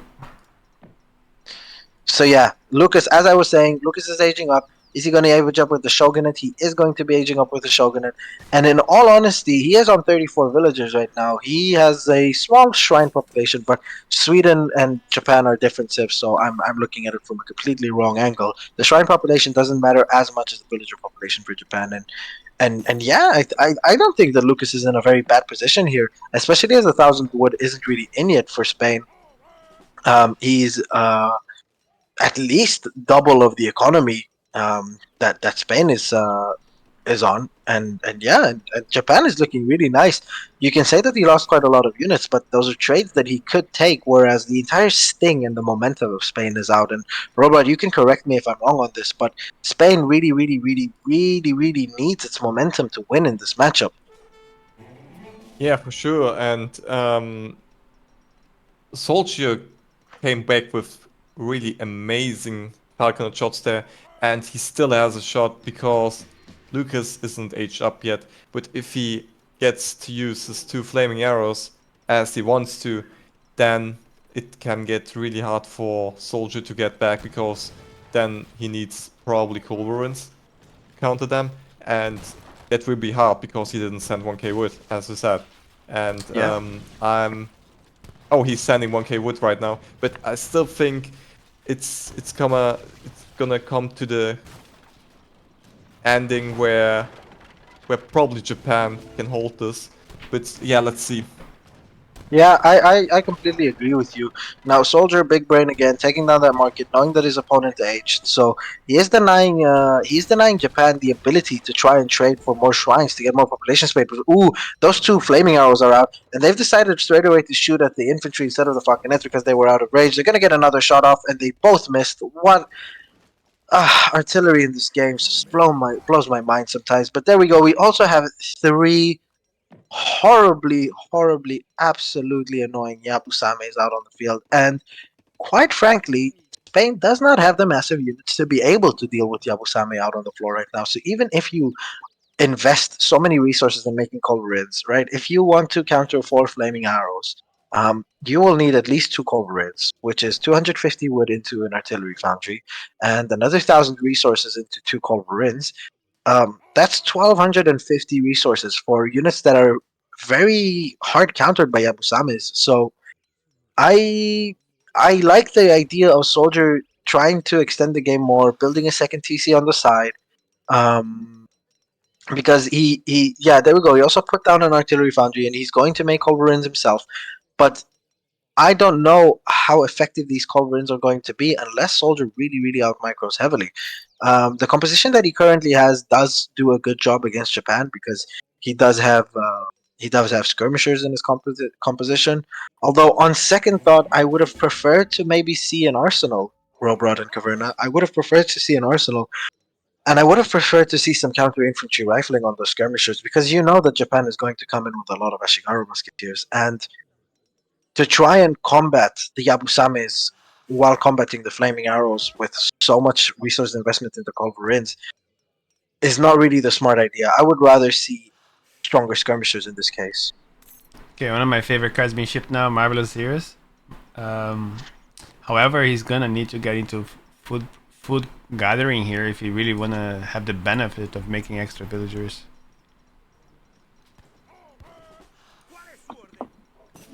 There we go. Yeah. Okay, he's going for another shrine here. He's gonna get caught up here by soldiers units, and he just TP away, cancelled up. And what's the game plan here for Soldier? He can also maybe go into an H4, maybe, and can have the possibility of a revolt. Because Japan, on the other hand, this has just a big mass here. It's just the amount of units is just too much at this point. If he actually pushes, I think it's going to be really hard for Soldier. Yeah, we are seeing Japan actually transition into Naginatas, which I like. We haven't seen a vet world upgrade yet, from what I know from Spain, and Naginatas could be very efficient. As we've seen, enough cavalry smacked into anti-cavalry will win in this game.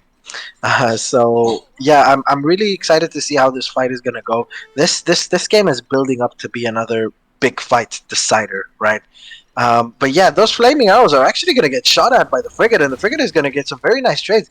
Oh, but those flaming arrows do so much damage to ships, and that frigate is almost dead. And yeah, if he's gonna decide to chase down that frigate, the frigate is not going to survive unless Soldier can move really quickly and somehow put culverins on the other side of the pond and shoot down those flaming arrows. But no, it looks like that would have been a bit too risky, and he just put it on the way too far side. That culverin isn't really protecting that frigate.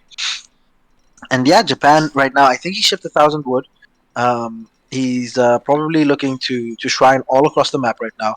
He's also getting another upgrade. What is that? That's a Yumi upgrade, if I'm not mistaken. He's going to look to transition into Yumi archers. Score is still equal at the moment.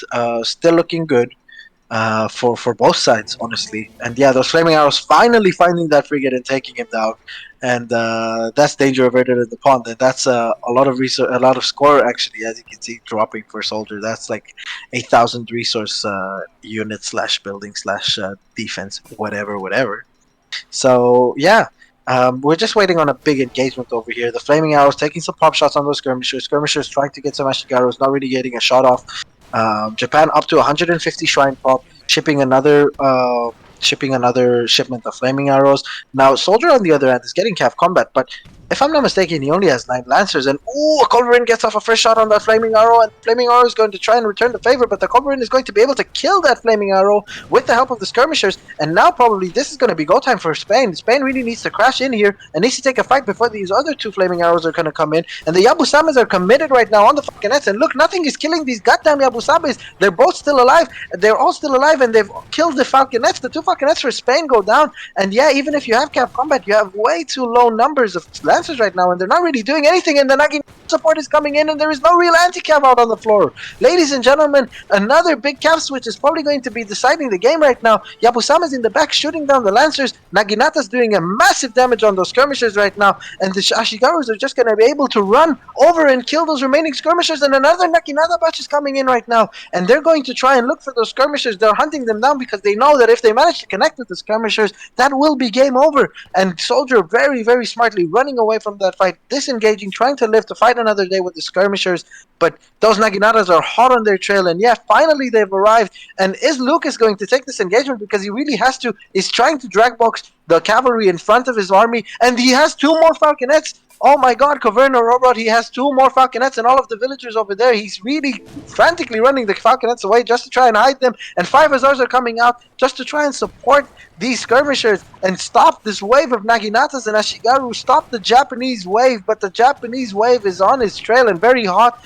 The Yabusame are doing absolute work on those falconets, and the falconets are not going to live to fight another day. Actually, one of them is. Naginata's being focused down very nicely by the extra dragoons that have been made from a stable. Very, very clutch and smart play by uh, by Oh. Soldier. But yeah, we are seeing 2 Kirishima Maru Atakabunes from Japan into the pond, and now he almost has a forward base that he can always pop in and out from. He also has his 2 extra flaming arrows right now out on the floor. So yeah, it's looking so dangerous right now for Spain. I don't know how Soldier manages to scrape this one back. He's double producing dragoons from his stables, but really the dragoons are only there to counter the Naginatas, and the Naginatas are in quite low numbers. It's the flaming arrows that you have to be scared of. It's the Ashigarus that you have to be scared of. It's the Japanese economy that's running riot that you have to be scared of. But saying that, Spain is already on 58 villagers. If we can just have a quick gander at what Japan is on, I would be interested to see what he's on. He's fought 46 villagers. Let's not forget he is also on 170 shrine pop. He's got a couple of Naginatas just chilling in the base. They're like, okay, this is our day off. It's probably a 5 Naginata shipment that he didn't ship to his forward Shogun or Daimyo, excuse me. We have more Yabusamis coming in.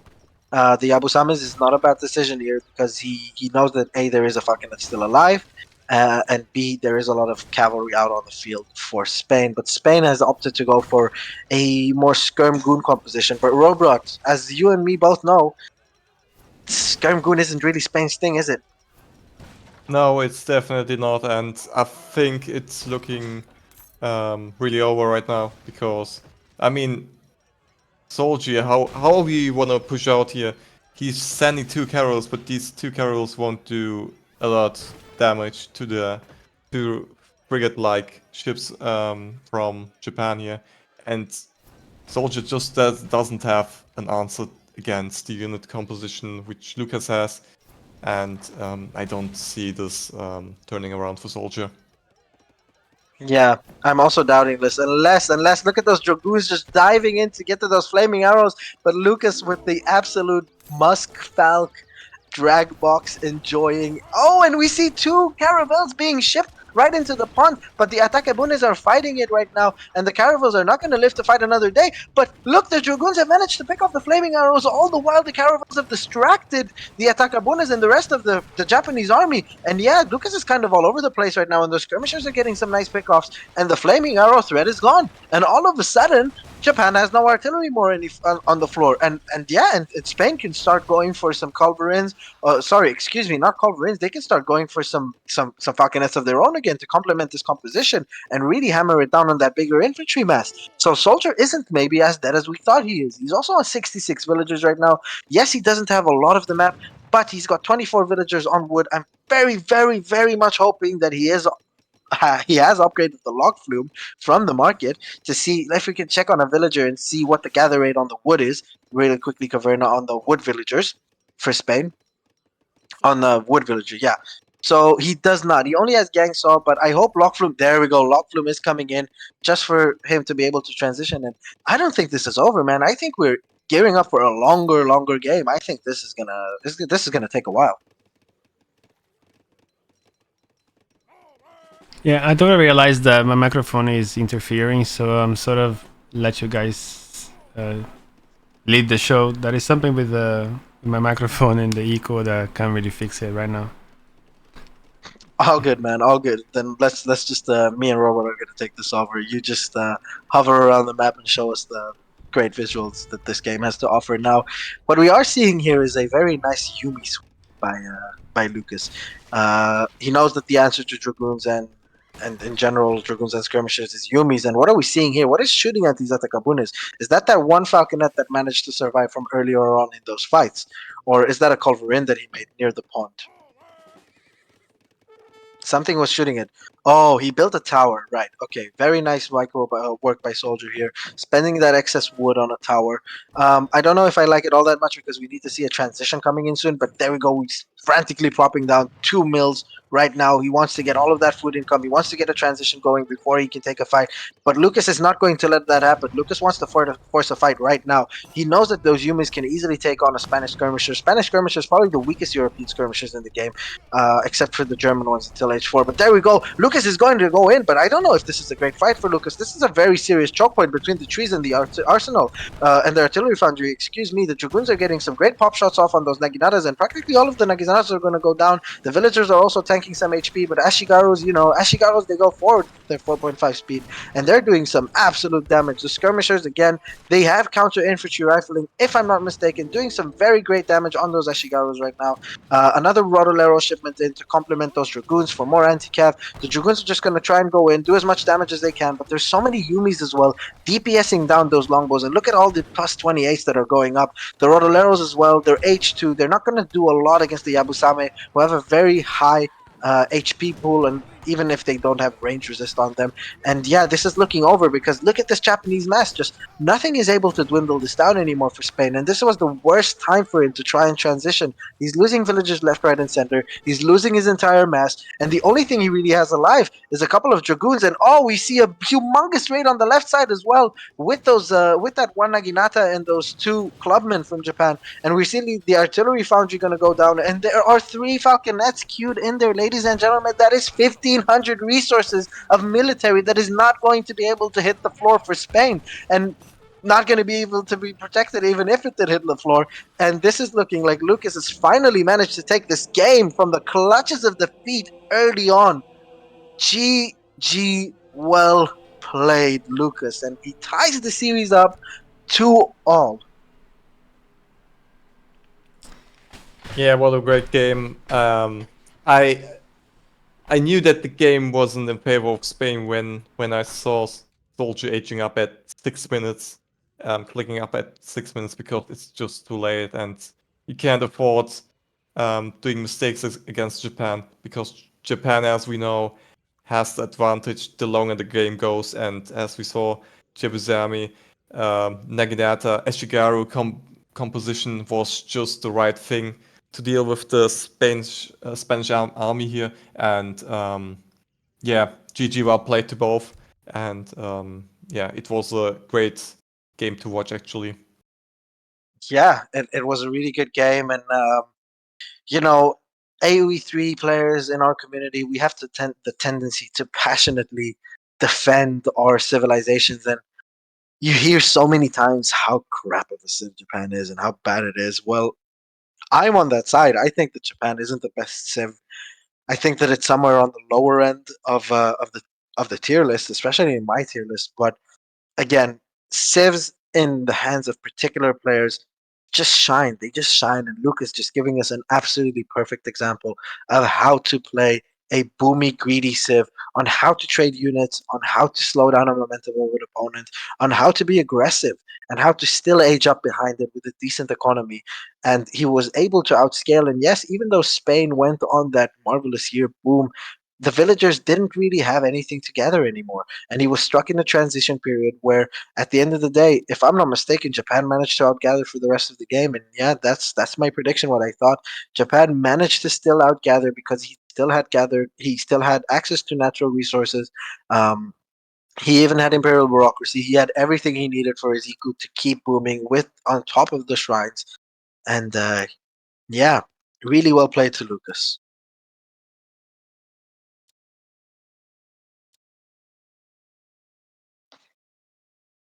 I think what's happening is like my microphone that actually doesn't have an echo, right? I think what's happening is when you guys speak,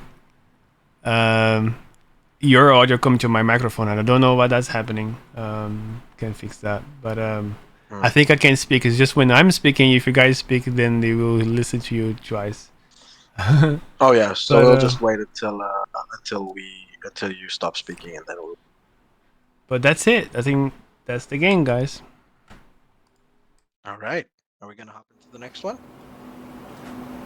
Yeah, I'm just gonna put up the score now. You guys can talk about it.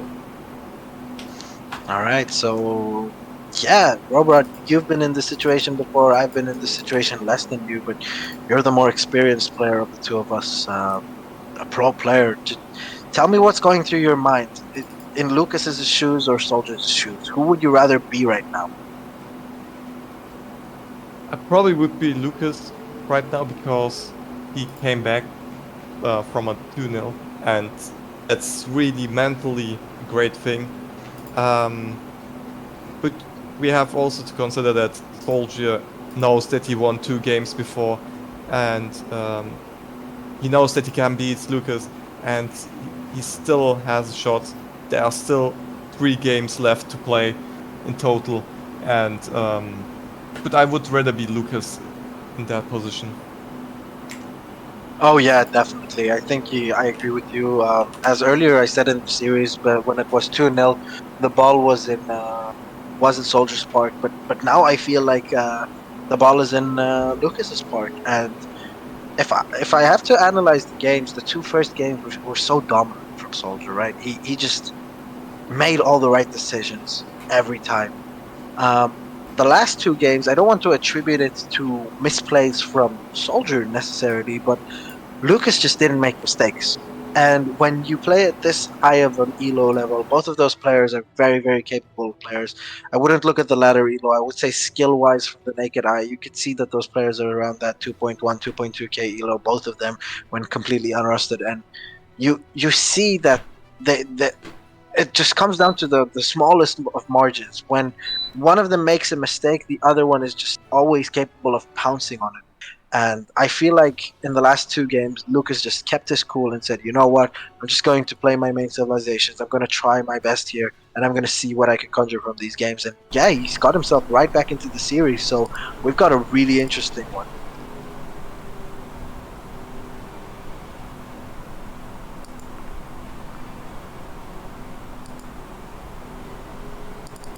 I'm interested in seeing which Civ the both players will pick next because, as we see, Soldier banned China for Lucas and Lucas banned Germany for Soldier. So I think Lucas is still confident with playing Germans. And Wait, what has Soldier picked? What has Soldier banned, Robert? Soldier did ban China. Ah, gotcha. You banned China. Yeah, I talked about this with Soldier earlier on. Honestly, yesterday we were having a conversation about this series, and I was telling him, well, in all honesty, if you feel like you can handle his Lakota, I would just ban the China because, from what I know, Lucas is a China main as well, and China is just such a difficult civ to deal with in a tournament setting, right? And especially knowing as Soldier can then use his own China to to to full effect. So I'm happy to see that he decided to ban China instead of Lakota because, as from what I'm seeing right now, this was the best opportunity to play Lakota, and he didn't play it, even though he won the game. Obviously, I don't see on what different maps he can really abuse a full stagecoach for Lakota. Yeah, and as I look, we got the next Civs. Soldier is playing Dutch and Lucas is playing Germans. Oh, So that should be amazing, man! Wow, what a yeah, classic matchup. it's a really classic matchup. Oof, I'm so excited for that. Wow, that should be an awesome one. All right, so let's try and hop straight into this.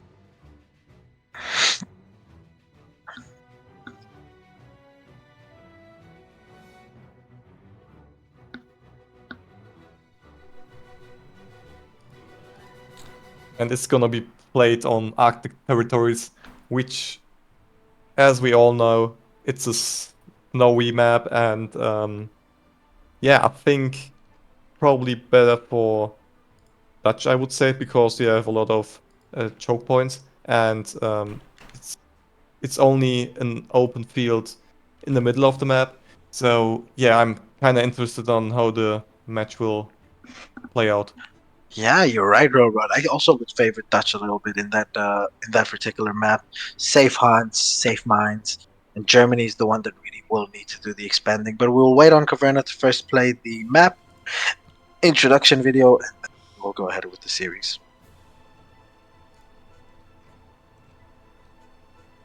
Okay, just give me a sec. So we're gonna have.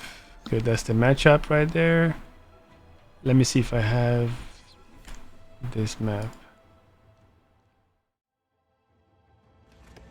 No one knows exactly why these two nations have decided to fight it out in this frozen tundra, but Arctic Territories is a map that awards early aggression. Do not allow the cliffs along the map fool you into a false sense of security, because they also block you off from precious resources. Make sure to maintain map control in order to control those resources that are in the center and on the sides of the map.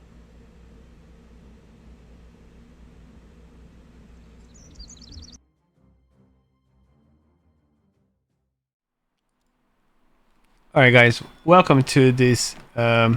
This is the fifth game between these two boys here, Lucas and Soldier. I'll let you guys take it away. I'm just gonna do something quickly. All right, Big Robot, to you the honors. Welcome, ladies and gentlemen. As we speak, it's the fourth game. It's the fifth game, sorry, in this incredible series. And as we are looking at the screen, it's Lucas playing as the Germans in the color blue, and it's Soldier playing as the Dutch in the color blue, in the color red, and it's being played on the map Arctic Territories. And I think it's a decent matchup for both of the civs.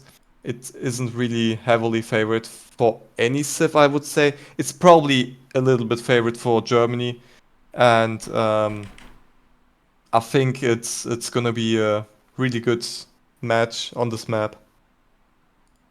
Yeah, I completely agree with you, Robot. First and foremost, I would like to say the absolute first thing that I have noticed on this map is the mine distribution.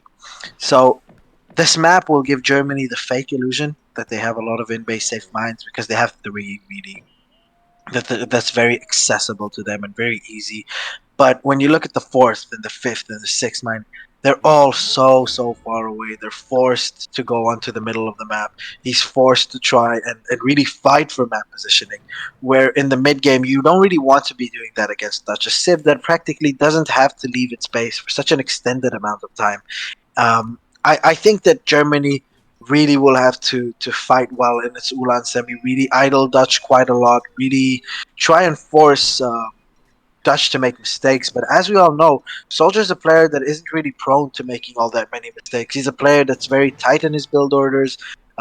He's very smart in the quick thinking of his build orders, and yeah, I'm really excited to see how this goes down because the longer this game goes, I will give the edge to Dutch. But obviously, in the early H3 and in the late H2, I would still give the upper hand to Germany.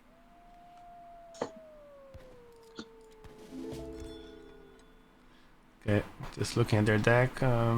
We do go Swiss spikes. That's different. The rest pretty much standard.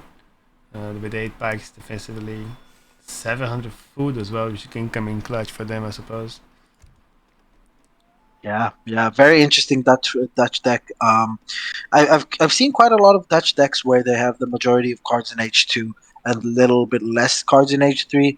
Whereas, if we can see the Dutch deck once again, he's probably aging with the quartermaster. Yeah, there we go. I would have rather seen another H3 shipment, whether it be the fort just for map control, because I know that those players are more old school and they don't really like to use forts, but on a map like this that is very big and a lot of the resources are distributed in the middle, I feel like a fort can come in very clutch and can come in actually way better than, let's say, a 17 Reuters shipment. It can really secure you a lot of the map, and yeah, but that's a personal preference of mine. I wouldn't argue with Soldier's Dutch. It's probably 3 times or even 4 times as good as my own Dutch. So who am I to question the mighty soldier when it comes to Dutch? But what do you think of that, Robert? At first, I think this will be a long game. I don't know why, but I have a feeling that it will be a really prolonged H4, H3, maybe H4 game, which we will watch.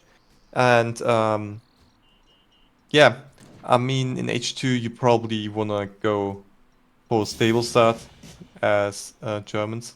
Maybe even a forward barracks, but I don't see it right now, so we can't say that that won't happen.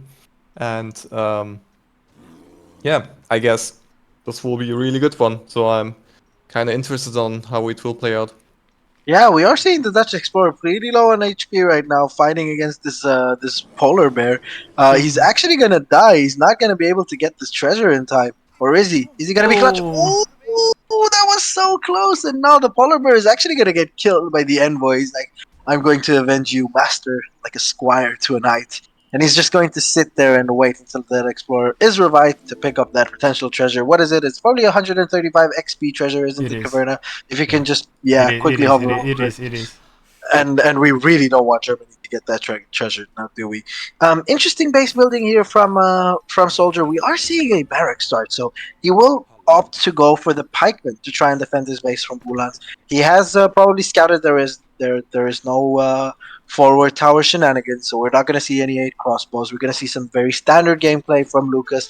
Lucas probably opening up with a couple of Ulans just to try and idle the Dutch. But no, we're actually going to see skirmishers being trained.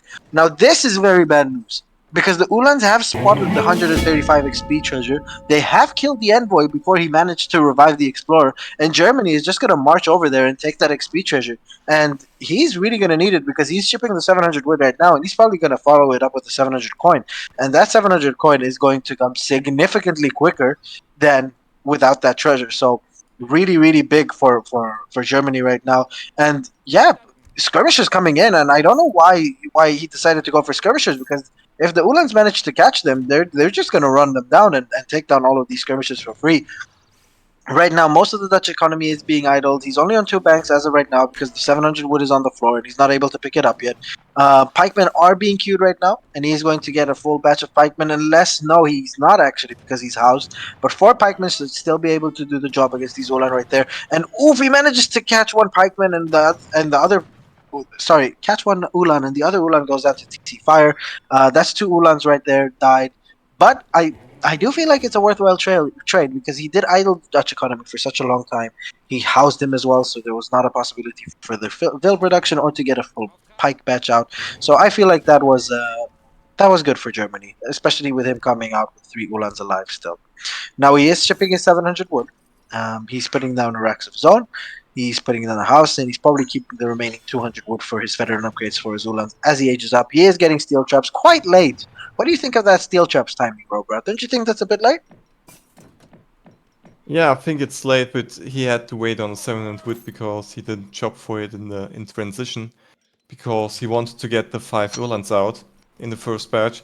I think it's a good thing to do because you always want to have the 5 Urlands out in the first batch, that you can contain more in the base of the opponent, and that you can idle really a huge amount of time. So Those that's pikemen are actually getting a yeah. connect with the Ulans, but there's so many Ulans right now on the floor, Robert, and the Ulans are just going to crash in. The Explorer is in the mix of it, and the Explorer is actually tanking 3 shots from 4, 5 shots from different pikemen, and the pikemen are all going to go down because the Explorer has tanked so many pikemen shots. And if a Minuteman has been forced for Dutch right now, but I wouldn't have been against Lucas going in for the kill, even on those Minutemen. Minutemen don't do any significant damage in melee against cavalry, but I did see something that I really disliked, and we see another 5 Ulans being made from Lucas, and he's making the same mistake that he's made in the first 2 games, where he's overmaking his cav batches, and he hasn't decided to age because of it. If we switch over to Dutch, I'm pretty sure Dutch is somewhere close to aging at least. No, Dutch is actually also not close to aging, and he's shipping pikemen. He's made more pikemen. The pikemen this time are getting a very good connect, taking a lot of Ulans down, especially with the Minutemen in behind. And yeah, another 8 pike shipment is going to come in, and he's going to try and bait the Ulans in for the 8 pike shipment, and then it's finally landed, and the pikes have landed all over these Ulans. 3 Ulans going down instantly, probably a 4th going to go down, or a 5th even to TC Fire Great and the pop. Skirmishers. 5 Great Wow. pop. Ulans have gone down, Beautiful. and that was a phenomenal pop, and Lucas must be absolutely kicking himself for deciding to make that extra Ulan batch and not age up, because he could have already been halfway up to age 3 by now instead of losing those 5 units completely for free. Wow. Yeah, now Wow. Soldier is totally secured now. He's gonna just age up behind this. What a great pop here. Like sometimes you try to pop them here on the sides that they don't really come out, but you gotta keep on track of your pops, and very beautiful pop from Soldier.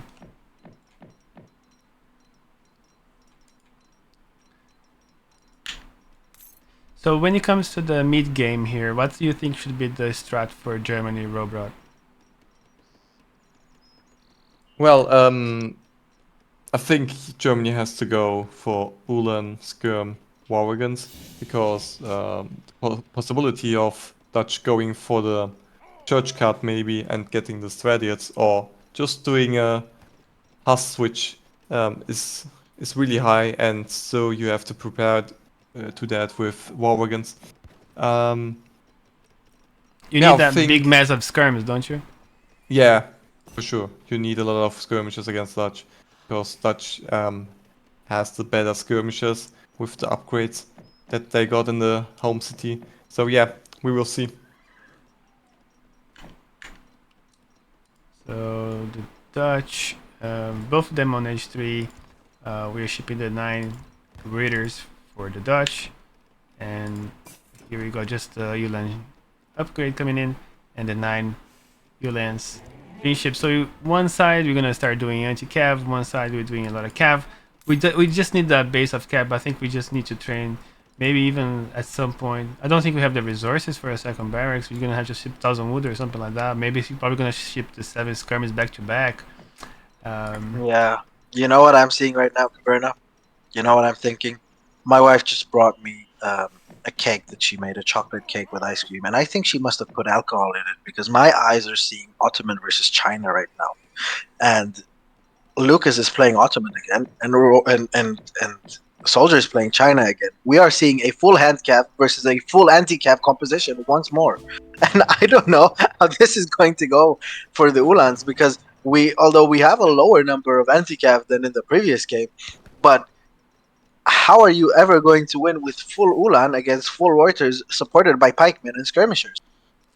Yeah, he's gonna have to do a big mass of skirms if he's going to have any effect, and that's gonna because the amount of Ulans that he has, especially by showing Soldier that he has a big mass of cav, forcing Soldier to do more and more readers, and whilst he's transitioning into a very heavy skirmish transition can work actually.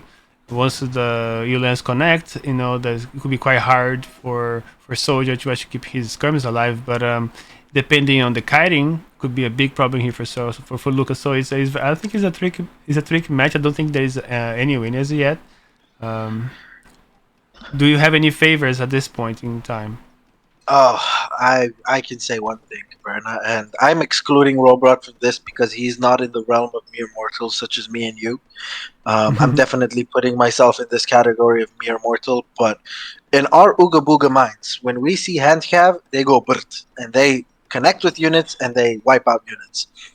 When Soldier sees a humongous mass of Ulans, he says, "Bring it on, baby, let's go, let's tango," because he's going to be able to kite forever, and I mean forever, with his Reuters. And Yeah. honestly, I like the idea that that Lucas is coming from. He's going to try and overwhelm with like 50 Ulans. I just don't see it working, especially when Cav Combat is going to come in for Dutch, and especially if he just decides to. That's- There we that's- go. that's for It's Germany, like this by the guy's way. an absolute genius. My God, That's for he Germany. is adding probably. halberdiers. I know, but he's adding halberdiers in the mix.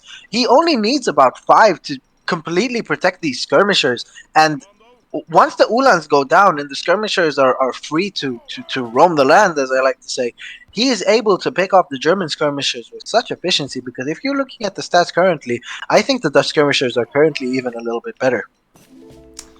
How about Dutch having more villages than Germany? Yeah, but it's the villager population.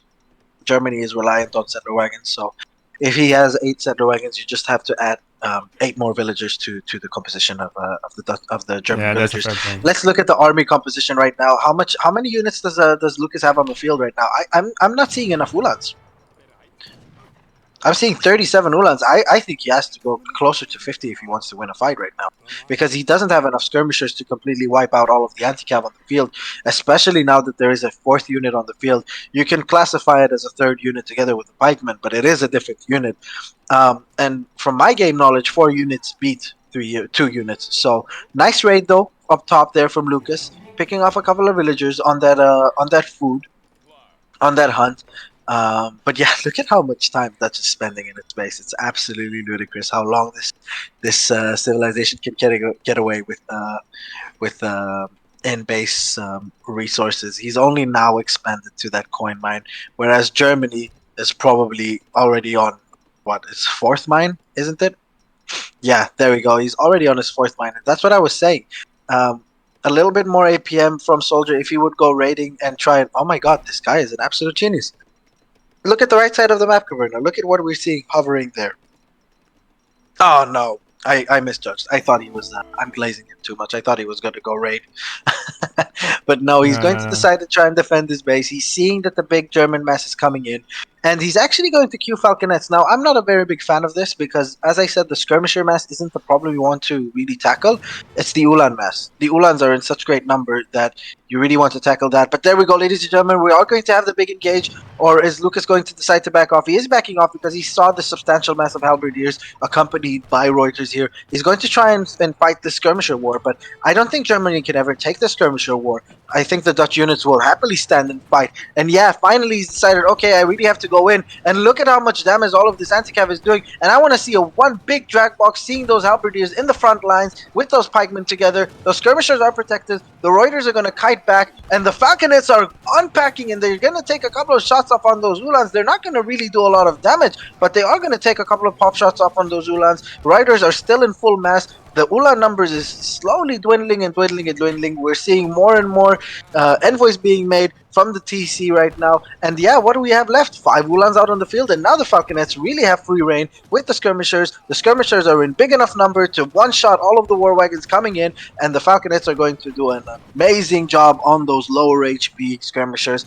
And that's exactly how I imagine this fight is going to go. Choke points. Soldier is going to drag him into an unfavorable position for a fight.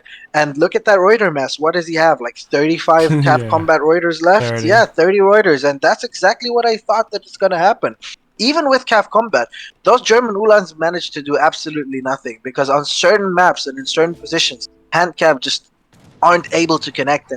And I get Lucas. It's so frustrating when you want to get on top of your opponents, and you're just denied that. You denied that pleasure of seeing all of those plus 12s for those skirmishers, and it was just a great fight for Soldier, and he's just substantially ahead now, isn't he, Caverna? I think the Soldier is super clever. The way he was teasing with the skirmishers, he just took the fight that he wanted to take. He wanted that fight to happen, and he lured in all those Ulans into a very choked position here.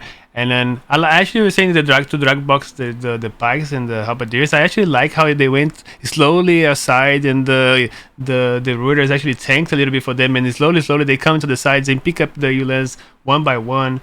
And then after a while, he just moved all the Reuters away, and then he just keep on dark hiding. And also the Falconets was actually a great idea because it diverted the Ulans into walking and getting shot by the Reuters. And the Ulan match just dwindled very quickly. However, we just have a great rematch here from Lucas. Yeah, we have a great rematch here. We have a lot of war wagons, but don't forget, as I said, the mine distribution on this map is an absolute headache for Germany in the later H3. The Falconets are going to be able to do whatever they want right now, and we're going to have probably the second engagement because, you know, Lucas needs this mine. He needs this mine like we need oxygen right now. He can't continue making units without these mines. He's completely depleted all of the mines. And I think that there is a slight lack of map knowledge here because he could have gone to the left side of the map and actually been able to mine freely. Oh, he's already there.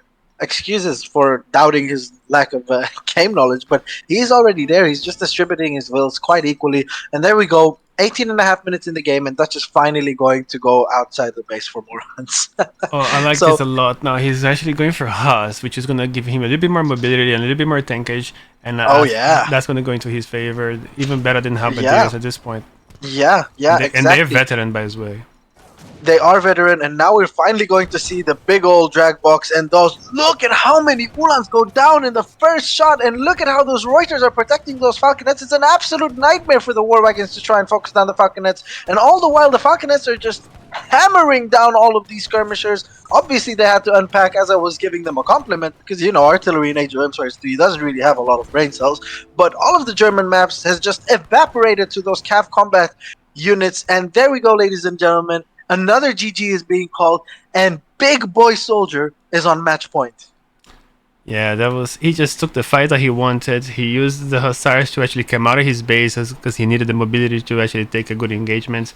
I mean, the way he played Dutch, the way he's thinking, is super, super clever. Super impressed by his gameplay here. I think Lukas did great. He had a great match, a great rematch as well. I just, and also, like you said, he's probably going to start struggling now with the coin mines. He has to come out. All these villagers are exposed. Where Dutch is just chilling. He's just going to have coin for the rest of the game. He's not going to be contested unless you go into his base. And I mean, a great game. I just really enjoyed watching this game. Yeah, it's always it's always fun watching a Civ that I suck with. So I am a huge fanboy of watching people win with Dutch because it's a Civ that I'm just dreaming of at night to be good with. And look at this favorite unit for Germany, 93 Ulans, my friend. 93 Ulans. They were at exactly the same military, both at 142 units. But again, the decision to go into full cav against an anti-cav army just doesn't pay off.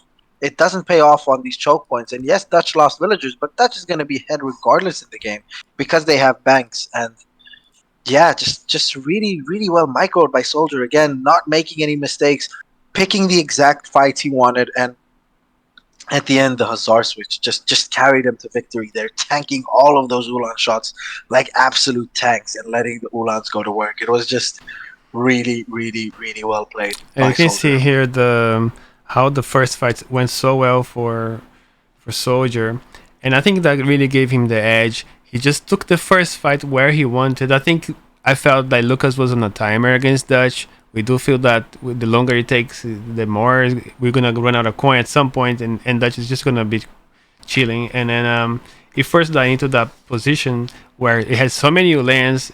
Their collision box is just so big, like Hussars, Zulans. It just takes a lot of space for them to actually hit units, and for that reason, that composition, like look at how Reuters just stick together very closely and then they just melt the Ulans. It was a great play, great positioning. Yeah. And Hankpa is bringing up a great point cover. And look at the H2 there. Look at the graph going down for those Ulans. All those Ulans dying. That eight pike pop really did a number on all of those Ulans before he hit H3. Yeah, that is a lot of Ulans that he couldn't get a veterancy upgrade for. And those Ulans could have played a pivotal role in that big fight. Oh yeah, the eight pike pop, that was amazing, and he used to use those 8 pikes in the big fight. That was pretty helpful as well because after he pulled a little bit because he sent the Ulans forward and his skirmers was behind trying to catch up, and at that point he did connect a little bit with the skirms, but then came all his units. It was everything together. He even couldn't kill the halberdiers with the skirms very well. The Ulans was trying to fight them first as well. So, I mean, yeah, in everything together, that big fight, the pop, that gave him the win. I think Germany has a little bit of pressure to put into the Dutch economy in the beginning, and he just couldn't do it very well. I think Soldier just defended this to very well. It was just an excellent lesson of defense here from Soldier. It was really impressive. Like we said, for down to earth here, us noobs, it's just nice to see Dutch being played like that. Exactly. For us mere mortals, it's just watching Soldier excites me so much. When I played my series against Soldier, I was like, oh my god, he is going to win at some point. Like, I was up 3-1, and in my head, I felt like I was losing 3-1. I just felt that at any given point, this guy's going to come back and win, and he did. So, never ever sleep on Soldier. We were talking the game before on how we would rather be Lucas in this position. Coming back from 2-0, ball is in your court, momentum, you're swinging it, and then Soldier comes out and gives an absolute masterclass. And my God, is this guy good? And do I hope he sticks around and plays a bit of more Age of Empires 3 with us? I'm gonna. Cake cam. No, the cake has been consumed, sadly, so we will not be receiving any cake cams. I'm gonna go get something to drink for my throat.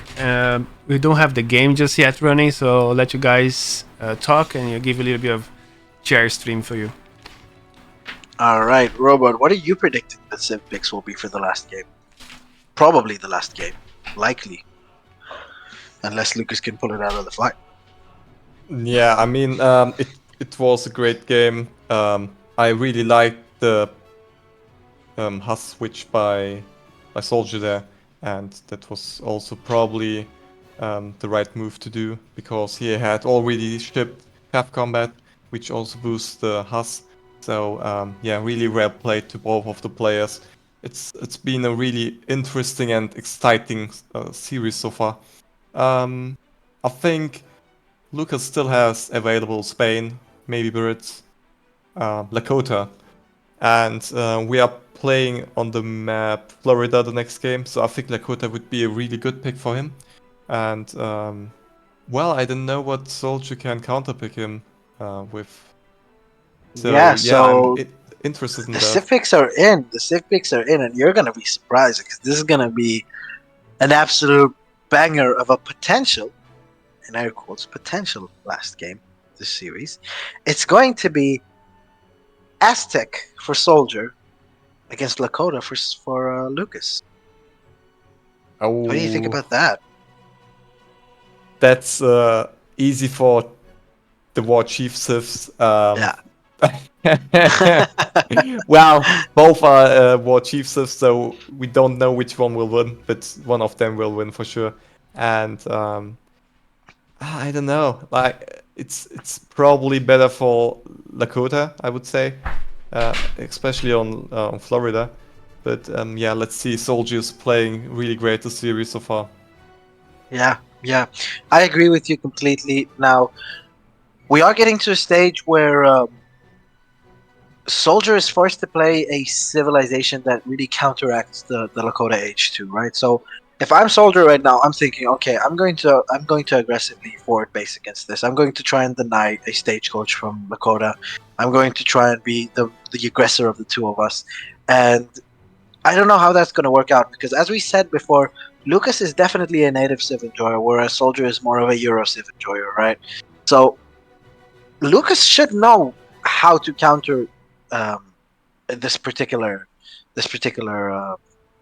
matchup against Aztec. But as someone who's not very knowledgeable on native Civs, I mean, I know the Civs, I don't know the matchups and how they're played really well between them. Do you have any idea how this game is gonna go? I'm just imagining a clusterfuck in H2. I'm just imagining all hands on deck and just the proverbial balls to the walls, and this game is going to be over before minute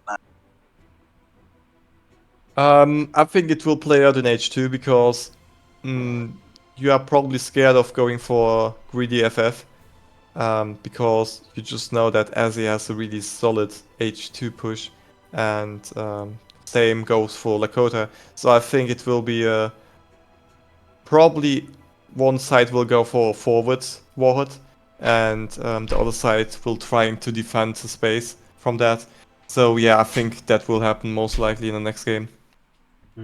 So you don't think we're going to see an FB versus FB fight? I don't know, because it's hard to do so on a match point game. Like, just imagine Lucas tries that and he gets his forward not down faster than the Lakota play, and the Lakota play gets like 6 club guys to siege the warhead down, and it would be GG right there. I think he won't go for that. Alright, Caverna, let's play the map video, and then we'll probably be ready to fly into this potential last deciding game. Okay, let me just fix the score actually. That's 3-2 right now. Yeah, exactly. For game 6.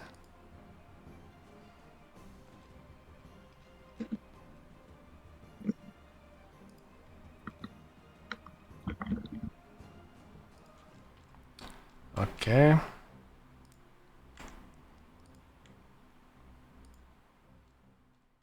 Why these two nations have decided to fight it out in this frozen tundra.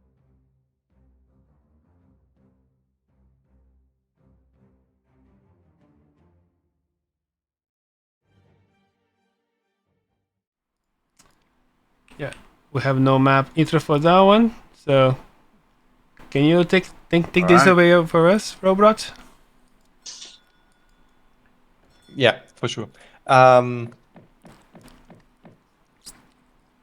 Welcome, ladies and gentlemen. It's the 6th game of the series, and as we see, it's the map Florida, and Soldier is playing as the Aztec, and is playing in the color blue, in the color red. Sorry, I just can't It's all good, brother. see You're doing the an colors amazing thing. right now because it's late.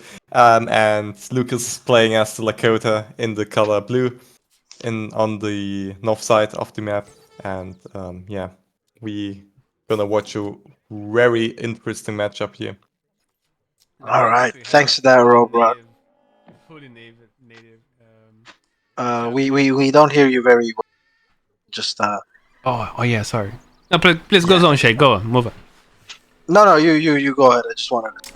I just thought it was gonna be an interesting that they completely switch here. We're gonna have Aztecs of Lakota. What do you think about this matchup in particular with this map? Does it have anything interesting with the natives TPs? Because I know that you guys know about this kind of stuff. Can you just go over that quickly as well in this intro? So what I was thinking of, right? Hogba brought out a very good point. Where Aztec can get Coyotes way easier than Lakota can get X Riders, right? The early advantage in shock infantry could play a very big role here. And Aztec generally is a civ that has a very strong tempo. It has a very good momentum. So does Lakota as well when eventually it decides to go for a TP. Now the negative thing about this map for Lakota is they cannot go for Stagecoach because they can only build on 2 TPs. The third TP, which is closer to the base of Aztec, they can't actually build on because it's too close to the TC. All right, so that's another thing that's a problem for Lakota. Now, I don't know if generally they want to go for the Stagecoach line. I think that's way too greedy, and it gives Aztec the time to just rush down their forward base. And if we're talking about the natives here, we do have the Caribs and the Seminoles. Now, the Seminoles, I know they give upgrades for bowmen, so Chetans could be very well affected here by the upgrades. But I don't think that Lakota has neither the time nor resources to A, invest in a native farm, and B, invest in a moderately expensive upgrade. So I'm guessing there's going to be some standard gameplay here, especially as Lucas is down 3-2 right now. He must be thinking, all right, standard. I'm behind. I don't want to do anything that's too fancy that could potentially lose me the game because this is Soldier we're talking about. This isn't some player who he's comfortably better than skill wise or mechanically. So he will have to bring his absolute A game to try and win this one. So my opinion here is, I think Soldier, if he plays this aggressively, I think he will have this game. How about the forward bases? Who's going to be a forward base? Are they actually able to do forward bases and have a fight in the middle, or Lakota has to play defensively? I'll let Robot go on with that one because he gave up a very interesting theory that I don't know if will come to fruition, but I think Robot has better information on that than me. As we see soldiers going forward with 3 villagers, and with 3 villagers, and he will be building a war hut. And as I said before the game started, Lucas just can't try to go forward because he's on the match point, and if he loses one more game, it's a loss for him. and he just has to play it safe. So he's putting his forwards in base. So Soldier has probably the edge here because he will getting free map and probably gonna be aggressive here. Yeah, and as you say that, he is aggressive here, and I think that lowers Lakota's chances of winning quite significantly, especially as Aztec is actually opening up with 3 warrior priests into 700 wood. So he's basically been donated the entire map here, and that in-base warhead, I don't know how productive it's going to be. Lakota is going to be forced to play H2, but it's not going to have all that many resources. Now we do see Chetans as the first units out on the floor, and we do see 4 Axe Riders now. They are going to be able to take care of the Explorer, but as you know, this is Skirm and Cav. And what's countered Skirm and Cav? Cav and Cav. So all that Soldier really needs to do here is, ship Coyotes, make some Coyotes, follow it up with an 8 Slinger shipment, and his quantity units will just overtake the quality units that Lakota will have on offer. But he has decided to switch it up. He's not going to ship the 5 Coyotes. He now is going to ship the wood. I don't know if that's a great decision because he was already shipping the wood. He canceled it midway to ship the Coyotes, and now he canceled the Coyotes midway to ship the wood. So I'm not a very big fan of that. But again, turny nerves, turny jitters. I'm not gonna be able to judge any of them on that decision. And who knows? Possibly shipping the wood is going to be the better decision. But seeing as Lakota is massing right now in base, he is planning on going for a timing attack on that forward base. And if Soldier doesn't have a second barracks up by that time, I think that forward base is going to go down, and this game will be wide open for the taking for Lakota. Okay, let's see what Lakota is up to. So he's just unit shipments back to back. He had a great mass. He just had to actually scout and put some pressure. I mean, yeah, if he's going to go forward right now, there's nothing that Aztec can do. If we can switch to Aztec's point of view one sec, I want to see what he has really. And if he's even planning on putting down another Warhut, is he shipping wood again? I think so. Yeah. He is. He's shipping 600 wood behind the 700 wood. Let's look at Aztec's base one second, because I'm not understanding where all of this wood is being spent right now. Is he going on water? He isn't. So where is that wood gone? I wonder if he's trying to just like put everybody on food and they just have all the wood for the units. That could probably be a part of his game plan, but I'm not really sure where else he's going to spend the wood if he isn't going to get a second warhut, which I think he desperately needs a second warhut right now on the field, especially while him having there we go, the second warhut is going to go down. He also has 7 warrior priests right now, which are trickling in what is it, 29 XP per second or 25 XP per second? What is that? How much is this generating? How can I know? Is that 25 XP per second, or am I dreaming? No, it's 25 seconds to train a priest. Oh, okay, there we go. Yeah, I was about to lose my mind. Right. Anyways, regardless, a push is happening on the forward base that we just missed, and the forward base went down just like that. The entire forward base is evaporated. That's why those Coyotes have backed off, and now Soldier is building that warhead in his base, and this is looking really good for Lakota now because the unit shipment is actually paying off, and it has regained him the map.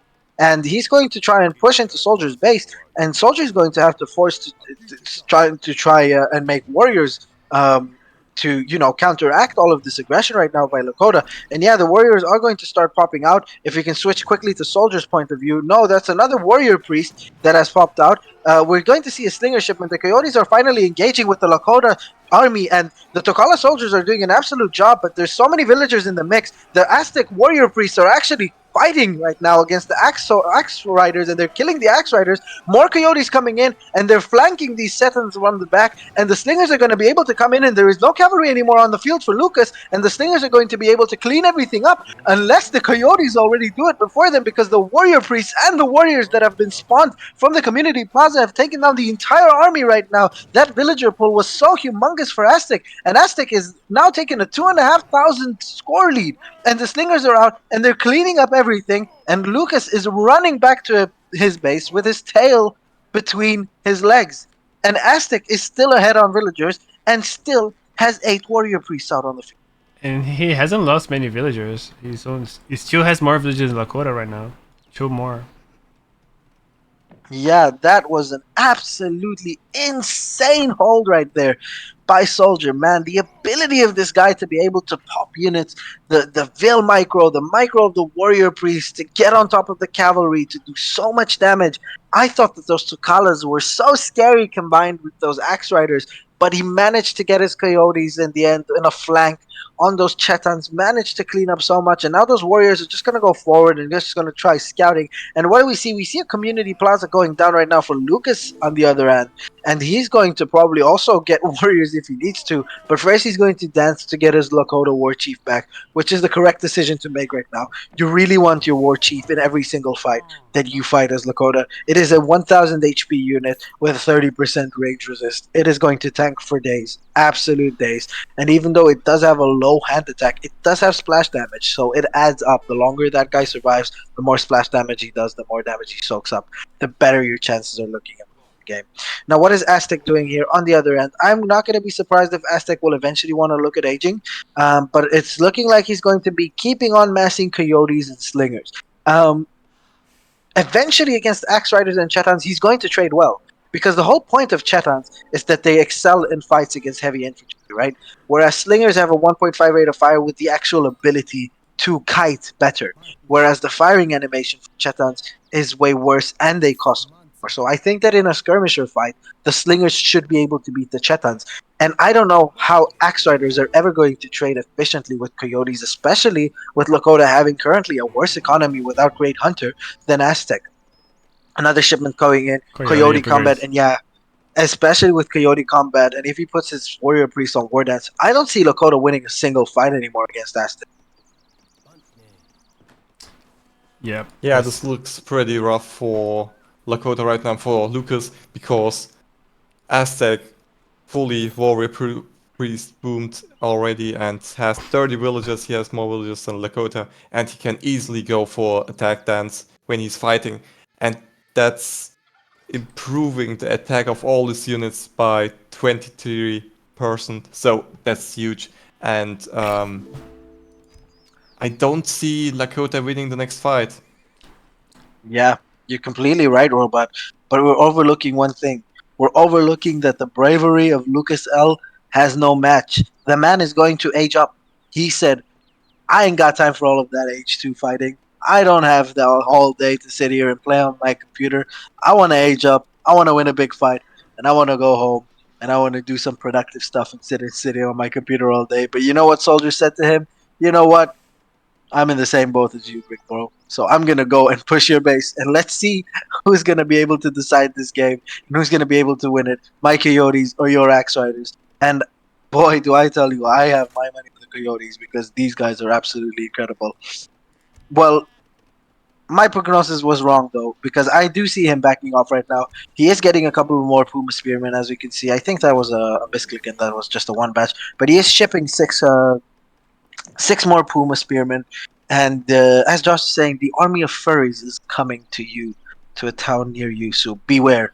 And yeah, as soon as Soldier is going to see that Lucas hit H3, he's probably going to completely push that base and try and overwhelm and get on top of all of those Chetans. Those juicy Chetans with his Coyotes, with their obsidian double-sided blades. And yeah, the H3 is almost coming in. We are seeing a 600 coin shipment right now for Soldier, so I don't know, Soldier, there is a very serious unwritten rule that you do not push while you're aging, but the engagement is going to happen, and there we go.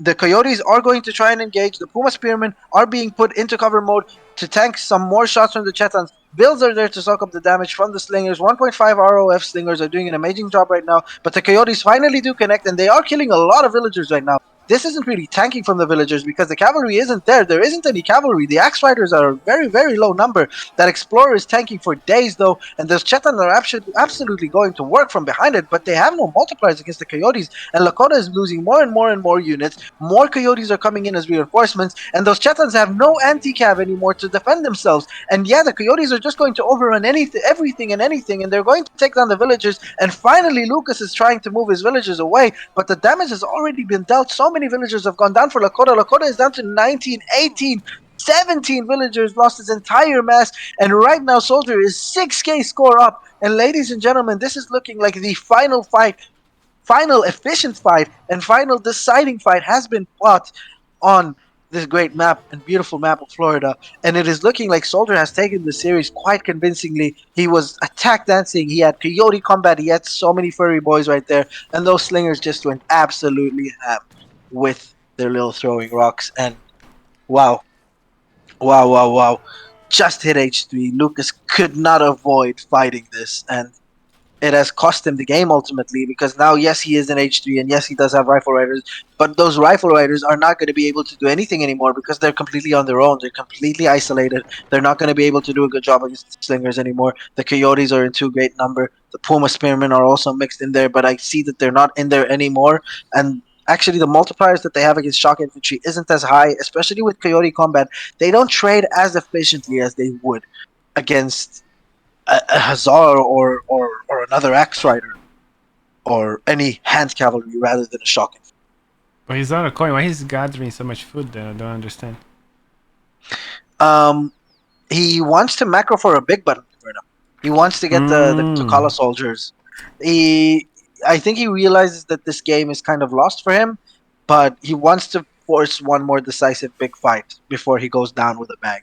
And I completely respect that. Yeah, it is a tournament. It is the last match possibly for him. And this is just a great mass.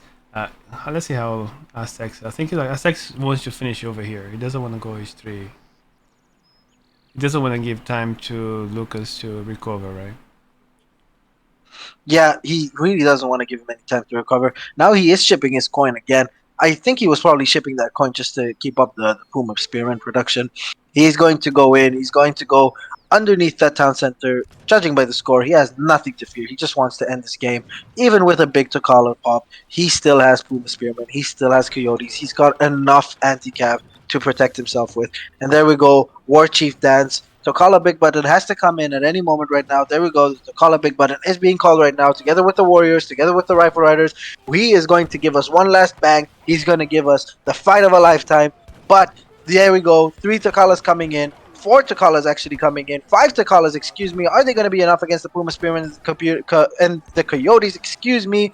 I do not think so. The DPS from those units, the 1.5 ROF, they're doing just way too much damage. The slingers in behind that, focusing down the rifle riders, just one-shotting them with their stones as if they're David against Goliath. And there we go. David, the underdog, has taken down the favorite LukasL Goliath in this matchup. And Soldier is the winner of this best of 7 series, taking the series 4-2. GG, well played. Wow, that was amazing series from both of these guys. What a great series! I really enjoyed being part of this. Yeah, that was absolutely amazing, man. Wow. Both Soldier and Lucas put up such an amazing show. Honestly, it was just an honor casting. Yeah, this was just a really great game to end on. Soldier played it really, really well. He didn't try to defend his forward base, which was really smart because he would have lost the fight there. And he just went back and waited that Lucas is gonna all in push with all his units to send in H2. And he did defend his base so good that it was over at that point already. Yeah, you're completely right, Robrod. Such big brains from Soldier, and at the end of the day, I think what really won him the game was opening with those 3 warrior priests. Just the fast age into baiting him into believing that he's massing H2, into forcing Lucas to push his FB, and then panic forcing Lucas really to force it to push his base. With those warrior priests, making warriors before going into melee as well, and then handling all of those cavalry until the slingers came in and absolutely cleaned up the rest with those coyotes in the Velpool. Just, it was an absolute masterclass from Soldier, and it is such a pleasure seeing this player advance to the next round and us having the honor of witnessing him play another series. This guy is just something else. But we do have to pay respect to Lucas as well. The guy is pretty rusty. He isn't at his best level yet, and he still managed to give us a absolutely cracking series with some great wins. of his own. So thank you to both players for participating. This was absolutely awesome. Yeah, and Thanks here to we you go. guys. It was a pleasure to cast with you guys, and thanks for Caverna for streaming the whole thing. And Yeah. that was Amazing really job, Caverna, great. man. The rotating on the fight was so clutch. It makes the fight so much more visible and fun. Yeah, that was fun. It was for so long I couldn't rotate my camera. I was so upset. I sent 2 bug reports for Age of Empires 3. No replies, as always, as we get. All the super amazing support. And then someone that was on Julian's stream said, I'm gonna get Julian K stream. He's gonna tell me because he used the rotation all the time.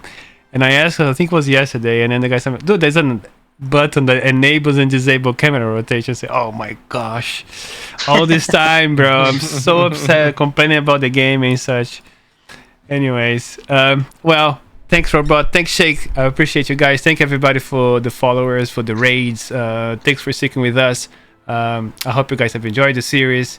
Any streamers are willing to take up and follow up through, let me know right now. That's the time. Big Tom is streaming.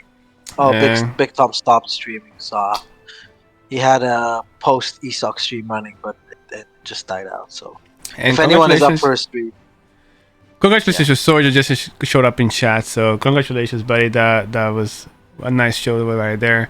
And a great show match for Lucas. That was pretty good from both of them. Congratulations to Robro. I wanted to say I'm already practicing for your series. Robot. I'm already practicing for you winning. Congratulations to Soldier. Congratulations to Robot for I think your first ESOC cast as well. Thank you, Caverna, for inviting me over to co-cast this. This was an amazing series. Thank you for all the viewers. Guys, please don't forget to subscribe to the Twitch channel of ESOC. If you want to see more events, if you want to see more great tournaments hosted with all these great players, don't forget to show your support, show us the love. And yeah, whether it be ESOC or any other AoE3 organization, please keep showing the support because look at what amazing content we are able to bring with all the help of you guys, all the 200 plus viewers that we have over here. Amazing job. And yeah, we'll see you guys in the next one. All right, so I don't hear it from anybody. So let's just who's streaming right now. We've got any 1v1s over there. Yeah, we're gonna raid the Soldier. Actually. Yeah. Soldier. Nice one. Yeah, Soldier. We're gonna have a very nice Soldier stream right now. Okay, let me see if I can raid him. If someone can also go for it. Is Soldier with the capital? No, we're gonna raid GUA. You gotta raid Give You Anxiety, Soldier Brother. I'm sorry. I thought Giggs was referring to Soldier as his little brother. I was like, huh? And then I realized that he Yeah, me actually has too, a little like- brother. Yeah, there you go. So we're gonna raid GUA in the hopes that the great GUA will one day return to our game. Bless us with his presence. That's cool. Awesome. All right. All right. Ready when you are. Thanks, everybody. Catch you later. Nice one. Bye-bye. Bye. Bye. Yeah. Thanks everybody for watching. It was actually my really first. No, we rated already. Nice. We're done. Okay, good. I didn't have to talk anyway. Nice one. No, that was amazing, bro. Like, I really Yeah, like very good. I really like the